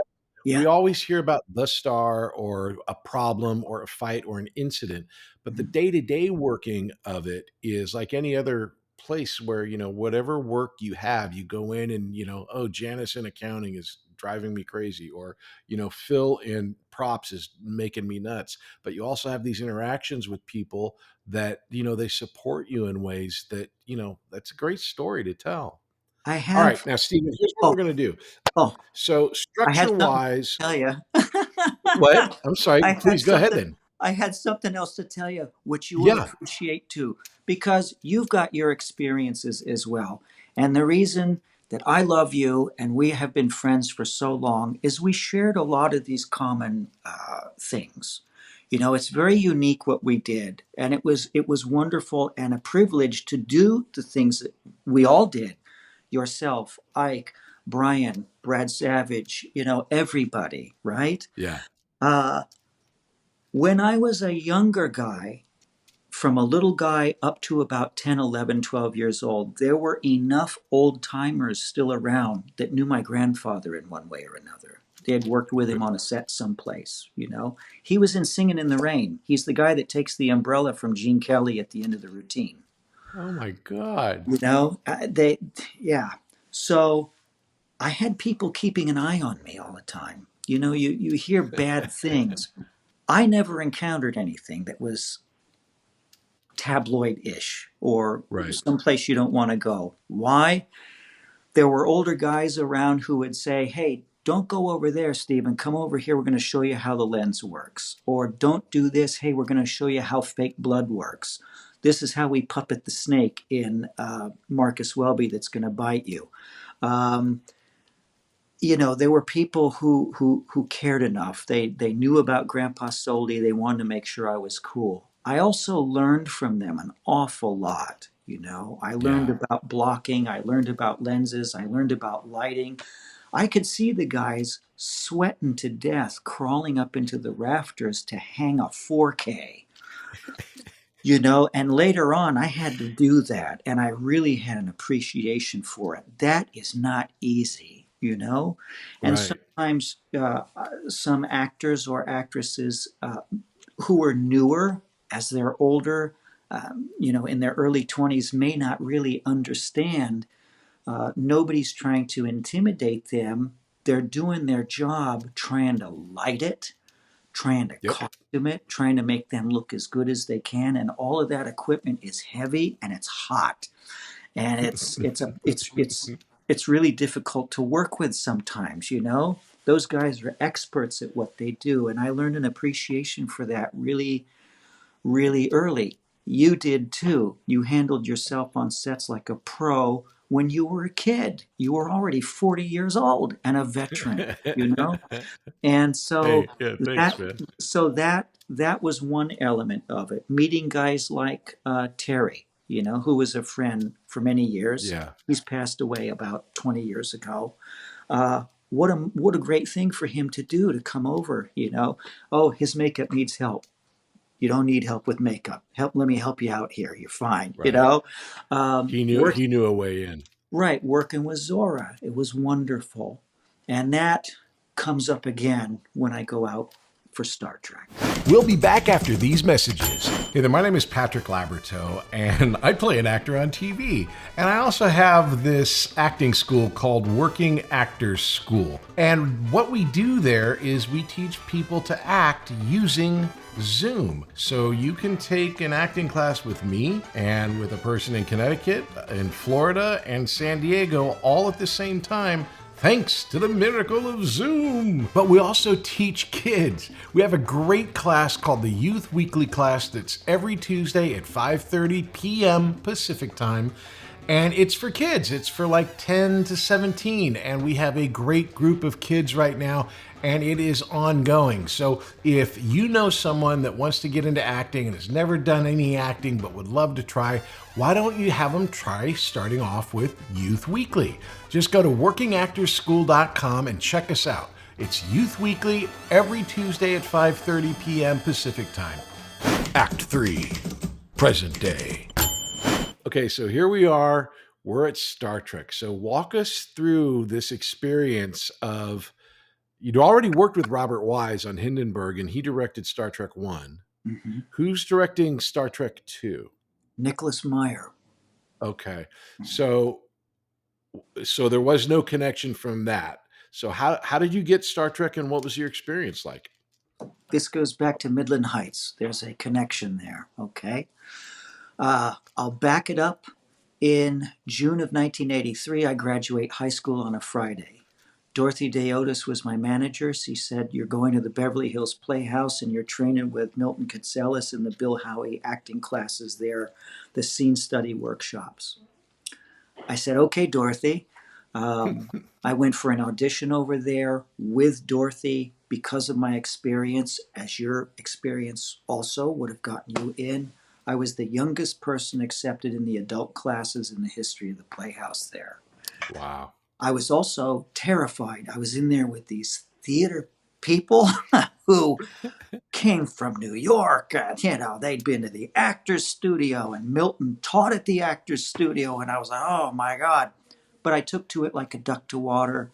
I loved it. It was a great atmosphere. It was on a stage. I was working with wonderful people and really trying to sharpen up tools that I had just used out of instinct, except for working with Zohra, working with Tommy Lee Jones, and some people like that, who got those juices flowing. Leonard Nimoy is a theater guy, right? And he loves acting. He loves actors, actresses. He loves stage. He loves film. He loves all of it. He had seen me working with Zohra in the Midland Heights episode because Zohra was a good friend of his. Whoa. Okay. And because of her work ethic, the way that she works, a lot of people could be intimidated working with Zohra Lampert, Uh-huh. You had to be up there with her, just like Telly Savalas was in Kojak. You needed strong actors to work with her. Make scenes work, creating wonderful things. Yeah, you got to, as an actor in a scene, you got to balance your energy levels and your abilities. Otherwise, it's just so unbalanced and it doesn't play. Yeah. Right. So I got a call from Dorothy Deotis, and she said, they want to see you for Star Trek 3. The Search for Spock. Oh, okay. I went over to Paramount. I went to an office that was kitty corner to where your office was for See Dad Run, right? Yep. Okay. And I walked in. I said, Stephen Manley. The nice lady who was I believe it was Sylvia was her name. She said, oh, Mr. Nimoy's expecting you. She opened the door and I went right in his office. Whoa. No casting director, nothing. Okay. His office was stacked to the brim. Now, you and I collected Fangoria, Starlog, all that stuff. You know, we were starting, it was that time we were starting to go to conventions and things. You and I would hang out at Movie World, Book World, Yep. right? Yep. Which I remember you saying, well, this is kind of like a convention. There's books every place and they're all movies. And then we go to Bob's Big Boy. Good times. He had his office packed with Star Trek stuff and a lot of fan Star Trek stuff as well. He was educating himself on everything that he could delve into because it was his directorial debut and he wanted to do a good job. So I sat down and he said, Stephen, can I put you on videotape? I said, sure, of course. You and I have done that many times. And he said, we're just going to talk. Fine. So he said, you've been around a long time. I said, yes, I have. He said, boy, your credits go back a while. I said, thank you very much. He said, I see here you've done, you know, when you were younger, you did this and that and the other. And he said, I see with Midland Heights, he said, and he looked up at me like this. He said, so you worked with Zohra for David? And I said, yes, I did. And here was the question. He said, how did you like working with her? And I said, I loved her. I loved working with her. It was an education. She brought things out of me. I could work with her and follow her. We had this beautiful rapport. She wrote me this letter afterwards and all that stuff. And he said, that's exactly what I wanted to hear, kid. You passed the test. He said, Zohra's a friend of mine. And he says, I know, how she works. And he said, I saw your scenes with her. He said, I want you to bring the same thing to this that you brought working with Zohra, but you're not going to have dialogue, Stephen. He said, I need you to do it with your body and with actions and with intent, etc. And I said, who am I playing? He said, you're playing me. Wow. What was that feeling at that moment? At that moment, you stay professional. He just put a heck of a card on the table. Yeah. And I wanted to make him proud. Yeah, I'll do it. Were you freaking out, though, on the inside? What was the inside like? No, I thought I'm a hired gun. He likes the way that I shoot, and I'm going to shoot for him as straight as I can. Sure, of course. Whatever you want me to do. So I got this wrong. I was talking about 1 and 2. Search for Spock is 3, right? And 3. that's the one that did he direct that one? Is that right? He directed that one. Okay. Mm-hmm. He directed that one. Okay. So Nicholas Roeg had nothing to do with it, or not Nicholas Roeg. Meyer. Nicholas Meyer. So right. So he dies in 2, right? Uh-huh. The needs of the few outweigh the needs of the many. Right. And then you are on the Genesis planet and you're discovered by Saavik, who was played by my friend Kirsty in the second one, but Robin Curtis. Robin Curtis. In Robin Curtis with you. Okay. Uh-huh. So did you do, classic Star Trek, all the planets are on stages. Did you shoot on stage or did you shoot location or? It was shot like a classic original series Star Trek episode. The whole Genesis planet was on a soundstage. I can't remember the soundstage. It's on a call sheet someplace. Right. Did they shoot at Paramount? They shot at Paramount. The ship, the inside of both ships, the Klingon ship and the Enterprise, were on one stage. The Genesis planet was on another stage. The makeup stage was on another. Okay. And so they had 3 or 4 stages going for Star Trek 3. It's a big production for them. Yes, it was. Now at one point, Leonard Nimoy asked me to come back to the office I walked in. The fella playing Spock at 25 came in. He Uh-huh. had a smaller part than I did. I played the Ponfar Spock at 17, Uh-huh. because I had to do the Ponfar scenes with Robin. And Leonard Nimoy had told me, he said, look, we have a thing here. He says it's the Ponfar ritual. He explained it to me. He said in the TV series, we only took it up to here. He said, but I'm directing this. This is my first directorial debut. I have played Spock, for years and years and years. He said, I want to take this farther, so I want to explore that with you. He said, I'm not sure what I want to do with it yet. He said, but we'll work it out when we get there, and we'll have proper rehearsal time. I said, okay, I understand. So they Was brought in, it when you're okay? So I just have questions along the way here. yeah, So your director mhm, is an actor, which has happened before. I mean, I've worked with actors that are directing, but you're actually playing the younger version of this same actor. yes, Was this? Did you look at that as a resource, or did you look? yeah. How did you connect with that? Was that a good thing, bad thing, or distraction? First thing I started to do was look at his physicality and how he moved. That was the first thing. Uh huh. The next thing was his mannerisms. He's very specific with his face. Okay, so I right away I started to try and draw off of him just in his office while we were speaking. The second time I went in, I'm sorry again. There's an actor's exercise called mirroring, where you right? mirror somebody. Was Mhm. that kind of where you were at? Where Yes. you just mimic what they're doing? Okay, great. Well, I was more observing him. Okay. I wasn't doing that in front of him while he was videotaping me. I didn't want to break into some exercise, but I was storing up all of the footage Okay. of Okay. Okay. watching Got him it. Okay. being with me in the room and seeing if I could, draw some energy off of that I could use. He Gotcha. was really elegant. Boy, he had a great voice, wonderful baritone voice.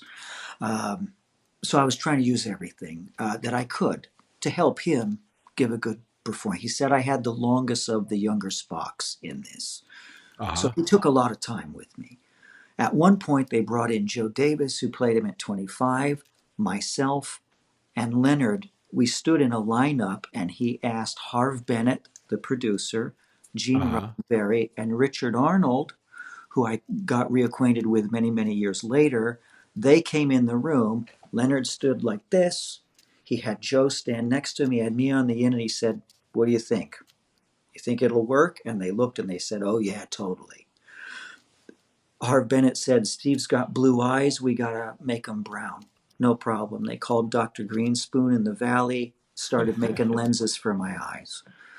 They sent me over to Berman Studios. And again, oh, hey, Yeah. I'll never forget, Berman is Berman has been the whole Berman family is a right? makeup dynasty that went through all the Star Treks. I know it. I know it. And I never forget you calling me on the phone when you got summer school and said, oh my gosh, I'm going to Rick Baker's. They're going to mold my mouth. Come with me. Let's go. I remember that day. I'll never forget. Then we went to Bob's Big Boy again. Yeah, Yeah. of course. We always end up at Bob's Big Boy. That's our commissary. But they sent me over to Berman's. Because of my friend Terry Smith on Midland Heights, I was learning how to make molds and this and that and the other. So when I went to Berman's, I was like, oh my God, look at all of this wonderful stuff. I brought him a couple of pieces that I made. He knew Oh, what they were cool. he knew what they were made of by smell. He could smell the components in the pieces. They molded my ears, um, and they poured them up in plaster, Uh-huh. hydrostone. They had pulled Joe Davis's head, and they were going to make the Chango head out of his. So his goes to Nimoy, and then they had a second Chango head that was a younger Nimoy to his present age. So they were working on the plaster one that they pulled of Joe that day. So it was still fresh. So I watched them working on it. I Now, this watched is like really geeky stuff, but was it liquid latex or foam latex at that point for you guys for the they ears? they cast the pieces in foam latex. Yeah. Okay, so foam latex, Mhm. you know, everyone, people who know foam latex, I'm sure my question, do you still have ears?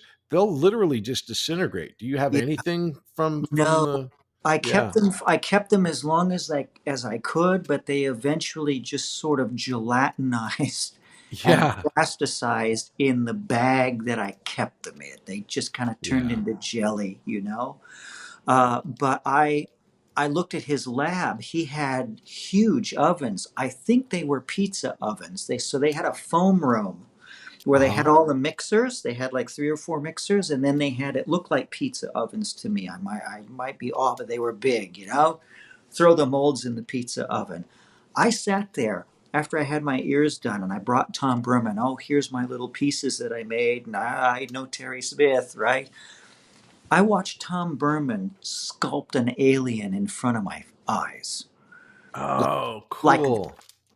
like that. And there was another woman over there, and she had a sculptor's modeling stand. She was working on another one, with these Italian tools that I had never seen before. And I was Right. watching Tom Berman work on a head, and he'd push the clay on there and take the texture stamp and stamp it as he was sculpting. I had never seen that before. He's all, I'll be done with this in about a half hour. It's like he just started it when I got there. That's how fast these guys moved. So what was it like seeing yourself in full Spock ears? And Well, I'm so stupid. I keep interrupting my own self. So Spock has ears, but he also has the eyebrows. Do right. they? How do they do your eyebrows? Do they cover them, or did they shave them, or? This is what happened. I showed up on the set the first day that I was to shoot. And the very next day, they had the fire, which knocked out some of the back lot.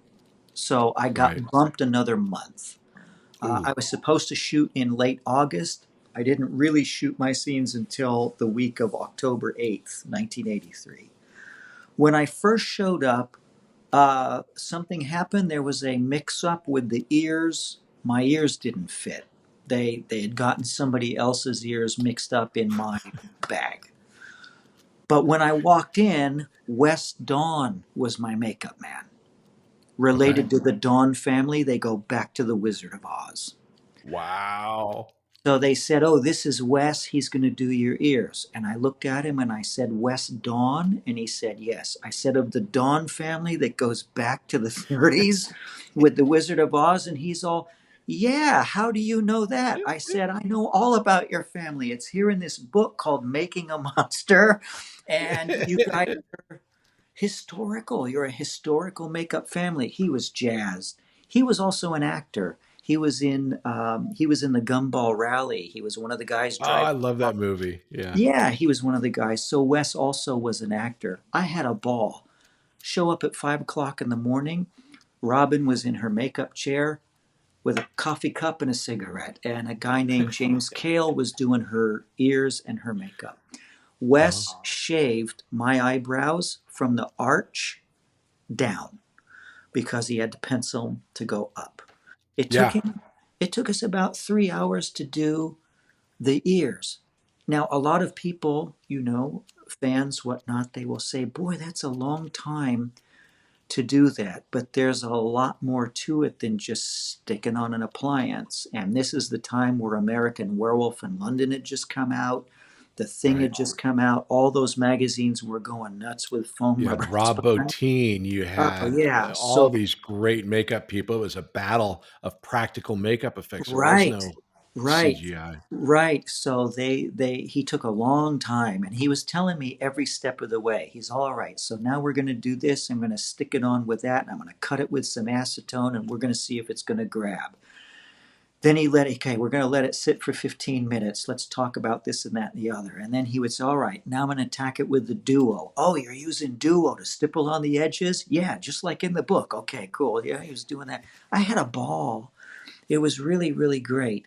And Wes and I got very close to the point where when they made a run to get makeup supplies at Friends Makeup Supply House on Laurel Canyon, Wes Yep. came on the set.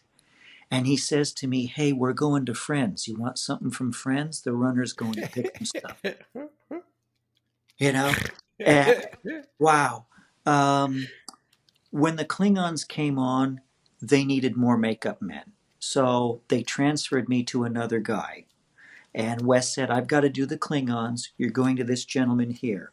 This gentleman was Michael Caine's personal makeup man. Michael Caine. Yes, Holy shit. yes. His name was Tony Lloyd. Worked with Michael Caine on every single movie he had ever done, dating back post Alfie, I think. The stories he had to tell were incredible. He also worked on Doctor Strangelove. He worked with Stanley Kubrick. He went back for years. So here I was talking to Tony Lloyd, and he taught me the trick of taking a little bit of pencil and putting it on the outer 1/4 of my eye from here to the edge. And what He, does that do? he said, that'll make your eyes pop. He said, you got really deep set eyes. He said, I do have to do the same with Michael Caine, but I use a different color. He said, for you, use this one and just go from here out. You'll see a big difference. I've been doing it ever since, doing the Tony Lloyd trick on my eye. What was nice about Star Trek, I knew several of the crew. The wardrobe man was on Little House on the Prairie, James. Oh, okay, cool. Yep. There's a lot of people. Our production designer, Matt Jeffries, who designed the Little House, designed the Enterprise. Okay. The Jeffries tube was named after Matt Jeffries from, I mean, I could say that he's from Little House, but actually Little House guy is from Star Trek. Yes. But yeah, Paramount and all the different crew people. What's the best thing about being Spock? And then I'll ask you what the worst thing is. But what's the best thing about, I mean, there's only literally, I mean, there's more than just a couple, but less than 6 people have been Spock in all of the iterations. It was important to me to give Leonard Nimoy what he was looking for and give him a good, honest interpretation. There was a 6-year-old boy who played him at 6 years old when they first find him. There was a 12-year-old boy for one shot where Robin Curtis as Saavik sponges him off with a cloth because he's growing and sweating. They had to look good, but they didn't really have to do much. But by the time he's 17 years old and he's going to go through the Pon farr, I got to bring something to the table. I just didn't want to pose and gesture and model. I wanted to give him something, and I think he expected that of me because I had worked with Zohra. So, for instance, after the Pon farr sequence and the Klingons put us in a lineup, and they're going to kill one of us, they're talking on their communicators to Christopher Lloyd, who's up on the ship. So Leonard Nimoy did a dolly shot. He went from Merritt Butrick to Robin to me. Or it might have been from me to Robin to Merritt. I can't remember. He went like this. Right. Did one of these types of things. And the Klingons were standing behind us. So we had already shot the Pon farr stuff, which we rehearsed for about an hour before we shot the first shot, because he was very specific. Some of it was improvised. Now, for those who aren't aware of in Star Trek lore, Pon farr is like a sexual awakening type of like thing, or is that where he can't get a hold of his emotions? It's, before you see me, Robin's character says soon he'll feel the burning of his Vulcan blood. It's Pon farr. It happens to Vulcan males every 7 years, and he's got to be with a Vulcan woman. Do you know? And she's a Vulcan woman. And she's a Vulcan. In fact, did you know that Ben Stiller loves Star Trek so much that his production company is called Red Hour, which is the part, I believe, and I'm sure we'll get comments if I'm wrong, but that it's part of the Pon farr that Red Hour is when kind of like when the Vulcan goes crazy. Gotcha. I think, gotcha. But I could be wrong. But anyway, so please continue. Tell us, Spock. Tell us what it was like. So the Pon farr stuff, heavily rehearsed. Some of it was improvised on the spot. I did a couple of things, he liked that. She reacted. There you go. We filmed some other things. She touched my face, etc., etc. I always tell the fans that there's an uncut Italian Bertolucci version of Ponfar. See, uh, Ponfar. right, right, right. It's available in Italy. Okay, but for instance, when he did that shot, and I can feel the camera on myself, I thought, he's going to be closer to Leonard Nimoy. So just for a second, I looked at the Vulcan. I know I'm not supposed to really have my mind, but I just did Ponfar, et cetera, et cetera. It should start nailing in there his character a little bit more. So I looked at Leonard and I said, what about this? And I just went and raised the eyebrow.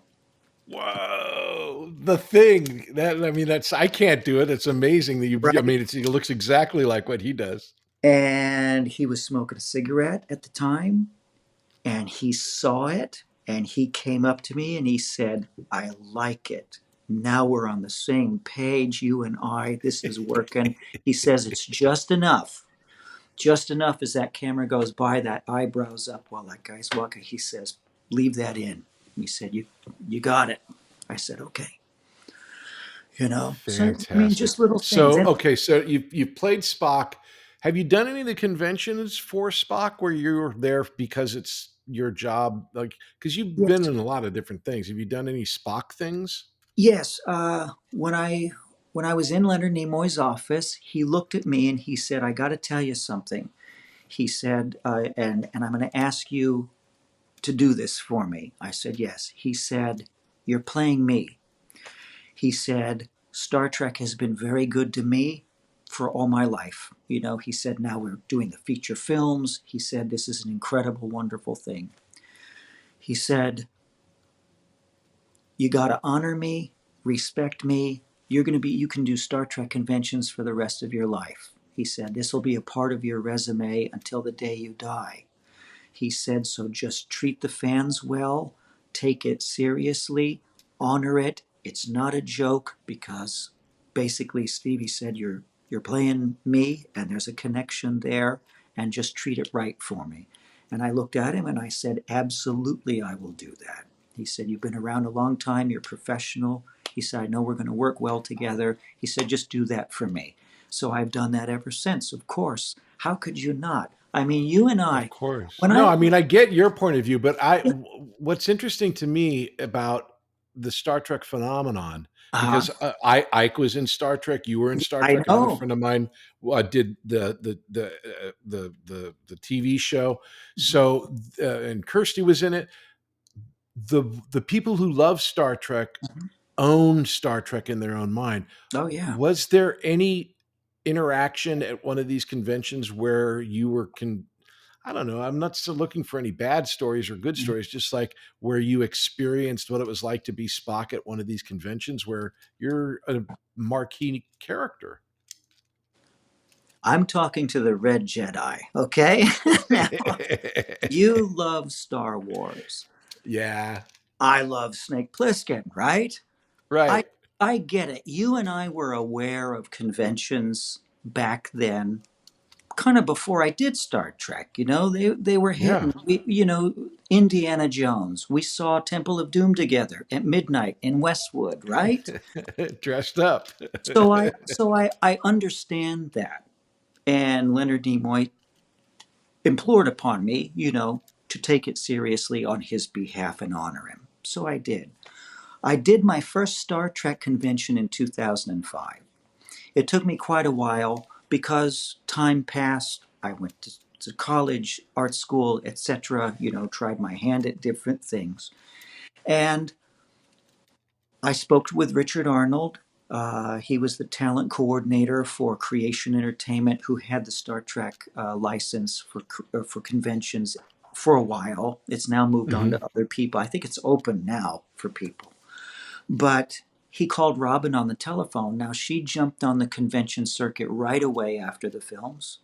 And she Hmm. said, my gosh, where have you been? People have been asking me about you for 20 years. So I did conventions, and you know something? This is important to people. And it Yeah. means something, just like Star Wars means something to you, just like Indiana Jones and Snake Plissken mean something to me. You know, these mean something to people, gives them hope, gives them something to fight for, to live for. There's a code of honor with it, etc., etc. I totally get it. Star Trek's got wonderful messages. Star Wars got wonderful messages as well, you know? So when I did the conventions, I'm totally open. If somebody comes up to me in a costume, the first thing I do is say, hey man, let me see your tricorder. Let me see your communicator. You look Sweet. awesome. It's fantastic. You know, these things are very important to these people. I have met followers of Star Trek. Their whole house is decked out like the Enterprise on the inside. You know, there's a woman who she was in one of the documentaries done by Miss Crosby. You know, she had to go to court for something. She wore a Starfleet outfit because it meant something to her, and it brought her strength when she did it. So I completely understand. One of the first people that I signed an autograph for was a young man, and he was decked out in kind of a Vulcan outfit. And he came up to, he was about 15 years old. And he said, do you realize what an important thing you've been a part of? And I always carry that with me. And I will tell you, Mm-hmm. Ike, I'm sure knows this as well. When you're a part of something, Little House, 70s TV, Star Trek, okay? Yeah. You make your mark to be a part of something that's made its mark in pop culture. That's a privilege.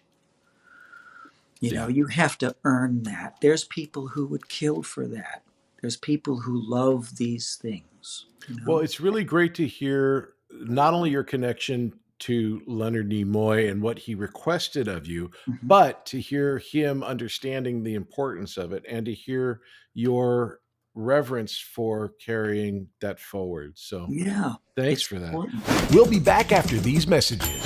Hey there, my name is Patrick Labyorteaux, and I play an actor on TV. And I also have this acting school called Working Actors School. And what we do there is we teach people to act using Zoom. So you can take an acting class with me and with a person in Connecticut, in Florida, and San Diego all at the same time, thanks to the miracle of Zoom. Now, besides classes, I also offer a one-on-one session. It's an hour just between you and me working on a particular piece of material, whether it's for an upcoming audition or maybe you're working on something and you need to have that breakthrough moment.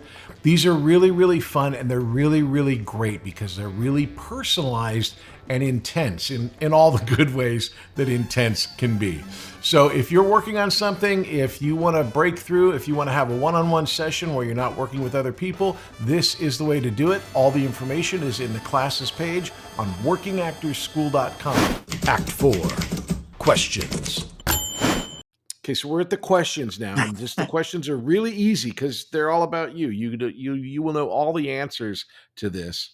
They're The not first multiple. question, They're not multiple choice. not multiple choice. The first one is called That's SheauxBiz. And Right. what is your most Hollywood moment? When you think of showbiz, what would you say your most Hollywood moment is? Very easy. David Jacobs, when we did The Married Machine, it was a new series. I think we had just shot the TV movie pilot, so we were getting ready to do the show. And it was a Laura Marr show. Laura Marr threw a party for all of their talent, DPs, directors, writers, the actors, the producers, for Eight is Enough, Walton's, Family, all of those shows. I think Dallas was there. Uh-huh. And I believe, I can't remember if Knots Landing was there or not. It was their first season. I think they were. They threw this party at Chasen's restaurant in Beverly Hills, Wow. which was it's not there anymore, but No, it's it's a Bristol Farms now, but it was is it famous for its really? chili. Yeah. Right. But Chasen's was a very, very extremely expensive restaurant to go to. So my parents and I, David said, "Hey, we're having this thing at Chasen's," and David always had his feet on the ground. He didn't really enjoy a lot of these shindig type things. He preferred family get togethers where there were kids and there were people and families were sharing and you could talk and people were down to earth. That's really where his level was. But we Right. went, and he would go, obviously, and his wife Diana, who's still a dear friend of mine, and they would smile and shake hands and this is fun and well, okay, yeah, but there's work to do. And I remember going to this thing, and a lot of people were having a lot of fun. Laura Marr must have dropped, I don't know how much money on this thing. They put us in like a private patio on the street side of the restaurant. But Wow. all I remember was, like I was telling you, Sam was like a man's man, right? Larry Hagman Yep. hit it off with my dad and hung out half the night with Sam. And I just remember he's in his cowboy hat, right? Larry Hagman. And from all the way across the room, he's all, "I got to ask Sam. Sam." And he made a beeline for my dad, who was like in shock. Larry Hagman was talking to him because I think they shared. I think they were both veterans of the Korean War. They had a little bit of a background that was similar for them, Wow. and they got along. But that was That's the a most Hollywood. that's a pretty Hollywood moment. I mean, Yeah, JR is the biggest star on the planet at that right, point. right. Okay, so that's Showbiz Part 2, the Mhm. most embarrassing Hollywood moment. I was thinking about that because Ike was talking about where he threw up on. I guess it was Tony Kalman, Yeah. right? Uh, I think that one takes the cake. I don't have an embarrassing moment. I think I was so focused and a little too serious for my own good. When I was younger, trying to do such a good job, that I don't have an embarrassing moment. I It's really totally, I don't. mean, that's a very acceptable answer. All right, Right. show me the money. Ah, Biggest missed financial opportunity in this business. We're around a lot of different opportunities, and sometimes we miss out on something. What's your biggest missed financial opportunity? it wasn't a financial opportunity. It was an opportunity. Um, in 1980, an Italian film director known for his art house cinema Hmm. saw me in one of David's programs and wanted me to be in a film with Jill Clayburgh. And he was very persistent with my agent at the time and said, "Okay, we'll give." He called me Stefan. We'll give Stefan more money, this and that. I was posed to go over to Italy. Something happened. The deal fell through, and it went to somebody else. I never knew who this was. I just found out 3 years ago it was Bernardo Bertolucci wanted me to play Jill Clayburgh's son in La Luna. Oh no! And Oh man! and I guess my agent at the time, something happened. I'm unclear on exactly what. Oh, Now, when Stephen Manley tells me an Italian director, I'm thinking Bernardo Bertolucci or Argento. right, Argento. Hey, Lee McCluskey worked for Dario Argento right after the Married Machine. So Lee got to go to Italy to work with Dario. But you know something, that would have been great to have on your resume, that you had a Bertolucci movie, and it was a Oh real. yeah, It was a controversial scene with Jill Clayburgh. I guess she was the stepmom. She has a thing with the stepson. It was in yeah. Italy. Not explicit, but the No, but theme. it's the guy who brought us Last Tango, right? I mean, so Yeah, obviously and he the has a lot of history with that. oh yeah, and the dream, and oh my God, The Conformist is an incredible film. All his work is unbelievable. Michael Pitt Yeah, in The Dreamers, and it would have been great to work with Jill Clayburgh, so that would have been nice. So I consider that yeah, a loss. that's a big one. Okay, so show me. Yeah, no, you did show me Show and Tell. Now, this will be interesting. As a teenager, favorite poster in your room, and how did you come to obtain it? And Okay. does Drew Struzan have anything to do with it? Well, you're right. You know, you and I used to hang out at Hollywood Book and Poster. We used Right. to hang out at Collector's Bookshop with Mark Willoughby, you know, who was the Yep. manager there, et cetera, et cetera. So you remember my room. I had Raiders of the Lost Ark, an original one sheet. I still have it. I still have my original Jaws, uh, which Oh, wow. which I actually got from Mark, you know.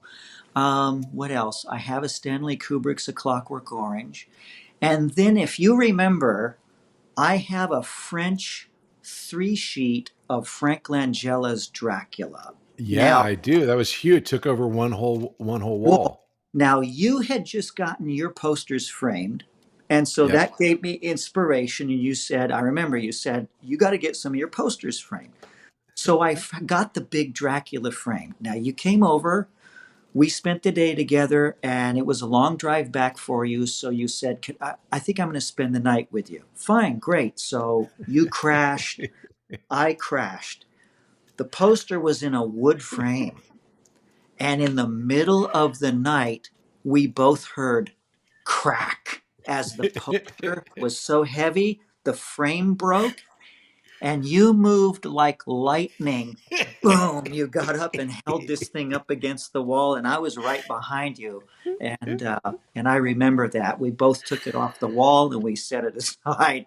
But I just remember I like, also remember, didn't you have some Monty Python poster or, yeah, yeah, the Holy Grail, Monty the Python and Holy the Grail? That was it. Yeah. and I Knights Who also Go have, Knee. yeah, I also have, and now for something completely different.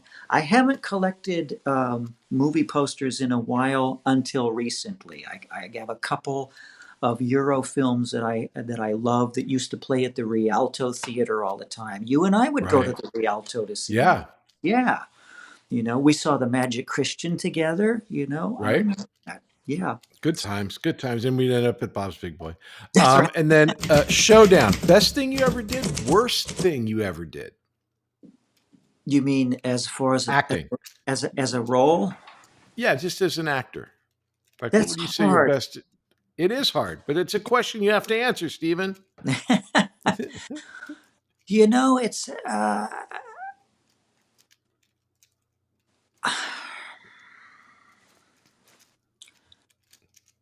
Star Trek is a landmark, right? And it's a Yeah, I mean, that's a great answer. and it's a privilege to be in that. It's people always, even with my older credits dating back to 70, you'd have people always bring up Star Trek because that's the big one, right? Of course. There's been other things in there. Got to be in a thing for Kevin Costner about Billy the Kid. I got gunfight and shot to death. I got to ride a horse and do all that kind of stuff. Working with Zohra was wonderful. That led to Star Trek. So those are both kind of right in So, there. what would you say your worst performance? The one that when it comes on or when you think about it, you go, "Oh, I could have done so much better."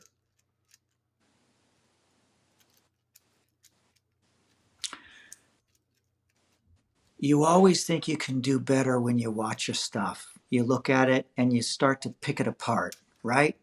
Absolutely.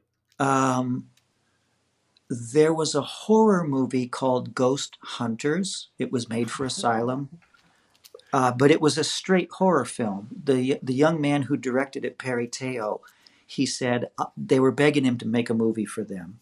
And he said, I'm not going to make a comedy. I'm going to make a straight horror film. I want it to feel like an old 60s Hammer film, but new. And we Uh-huh. shot in this great location. I was the bad guy in it at the very end. But there were some pieces of that I felt were awkward. Awkward. Hey, look, You know some of why? my worst work has been at the asylum. Because you know why? And it's just, you know, it's happenstance. It's just culturally ingrained. Whenever you get a guy with the weapon at the end of the movie, and he's in a big cavernous space, and he's been hurt in the leg, and he has to limp, it becomes Jack Torrance. That's just what it does. No, and I fought against that. I didn't do that. I didn't want to do an imitation of anybody. But, you know, pop culture, anytime you see that, that starts to happen. So I wish some of that had been shot differently and they had used some different takes of stuff. But it's okay. not. Well answered for both sides. And then finally, show me some love. What's your favorite performance of mine? All about me. I've listen, I've watched you since 1972. Okay. I've seen everything you've done. I've loved Summer School. I love Heathers. But Sam called me on the phone and he was watching JAG and he said, "Oh my God, Patrick was fighting the Taliban and he got his leg blown off. I'm so proud of him. He took so many of them out and he got wounded really valiantly." And so I went and I watched that. I mean, he was going nuts over it. And so I went and I watched the episode and I was like, "Oh man, that's my buddy. There's Patrick." You know, and the shot rises up and you're laying there with your legs missing. And I just thought, "Oh yeah, man." There's something about, we cherish our history as child actors, right? Yeah. But when you can grow up and go into adulthood and play adult roles, fire a gun, ride a horse, take out the Taliban, do whatever it is, you know, it's very healing for you. You know, you're not stuck as a kid actor anymore. Now you've made the transition, you know. So I was very proud of you. That thought of making the transition from kid actor to adult could not be a better place to end this conversation. Although, as anyone can tell, we can talk for another 4 hours and still have stories to go. Stephen Manley, thank you so much for joining us on the Patrick Labyorteaux Show with Patrick Labyorteaux. You have been an awesome guest. You've always been a great friend, and we got to have you back. And just thank you. Thank you, Patrick. You know, you and I, our history goes back so far. You're cherished in here. Best, dearest friend. You understand what I've gone through. I understand what you've gone through. It was wonderful to see Ike. As child actors back then, we were a part of a very unique period of time, and we were part of a very unique privilege to do what we did. And everybody came to the table. Nobody was spoiled. Nobody was demanding. Everybody was very, very professional. And I have great memories of working with everybody, being around with everybody. And you, I'm very proud of you. Always will be. And you and I will keep doing this until the day we die, just like you told us. That's the beautiful part of this job. They always want older people to play older people. So Here you go. All right, man. Thank you so much. I love you so much, Stephen. Best friend. Too, Patrick. And we will catch up later, okay? All right. Thank you so much. It's the Patrick Labyorteaux Show. Patrick Labyorteaux. He's the one you gotta know. Hey, everybody. Thanks for listening. I'm really, really glad you're here and checking out the podcast. It is an audio podcast wherever you get your podcasts. It's a video podcast over on YouTube or on Spotify or wherever you get the video ones. All of my socials are Working Actors School on TikTok, on Instagram, and on YouTube. Please check us out. If you want any information about the school, it is at workingactorsschool.com. We've got classes going on all the time. And again, thanks for listening, and we'll see you next time.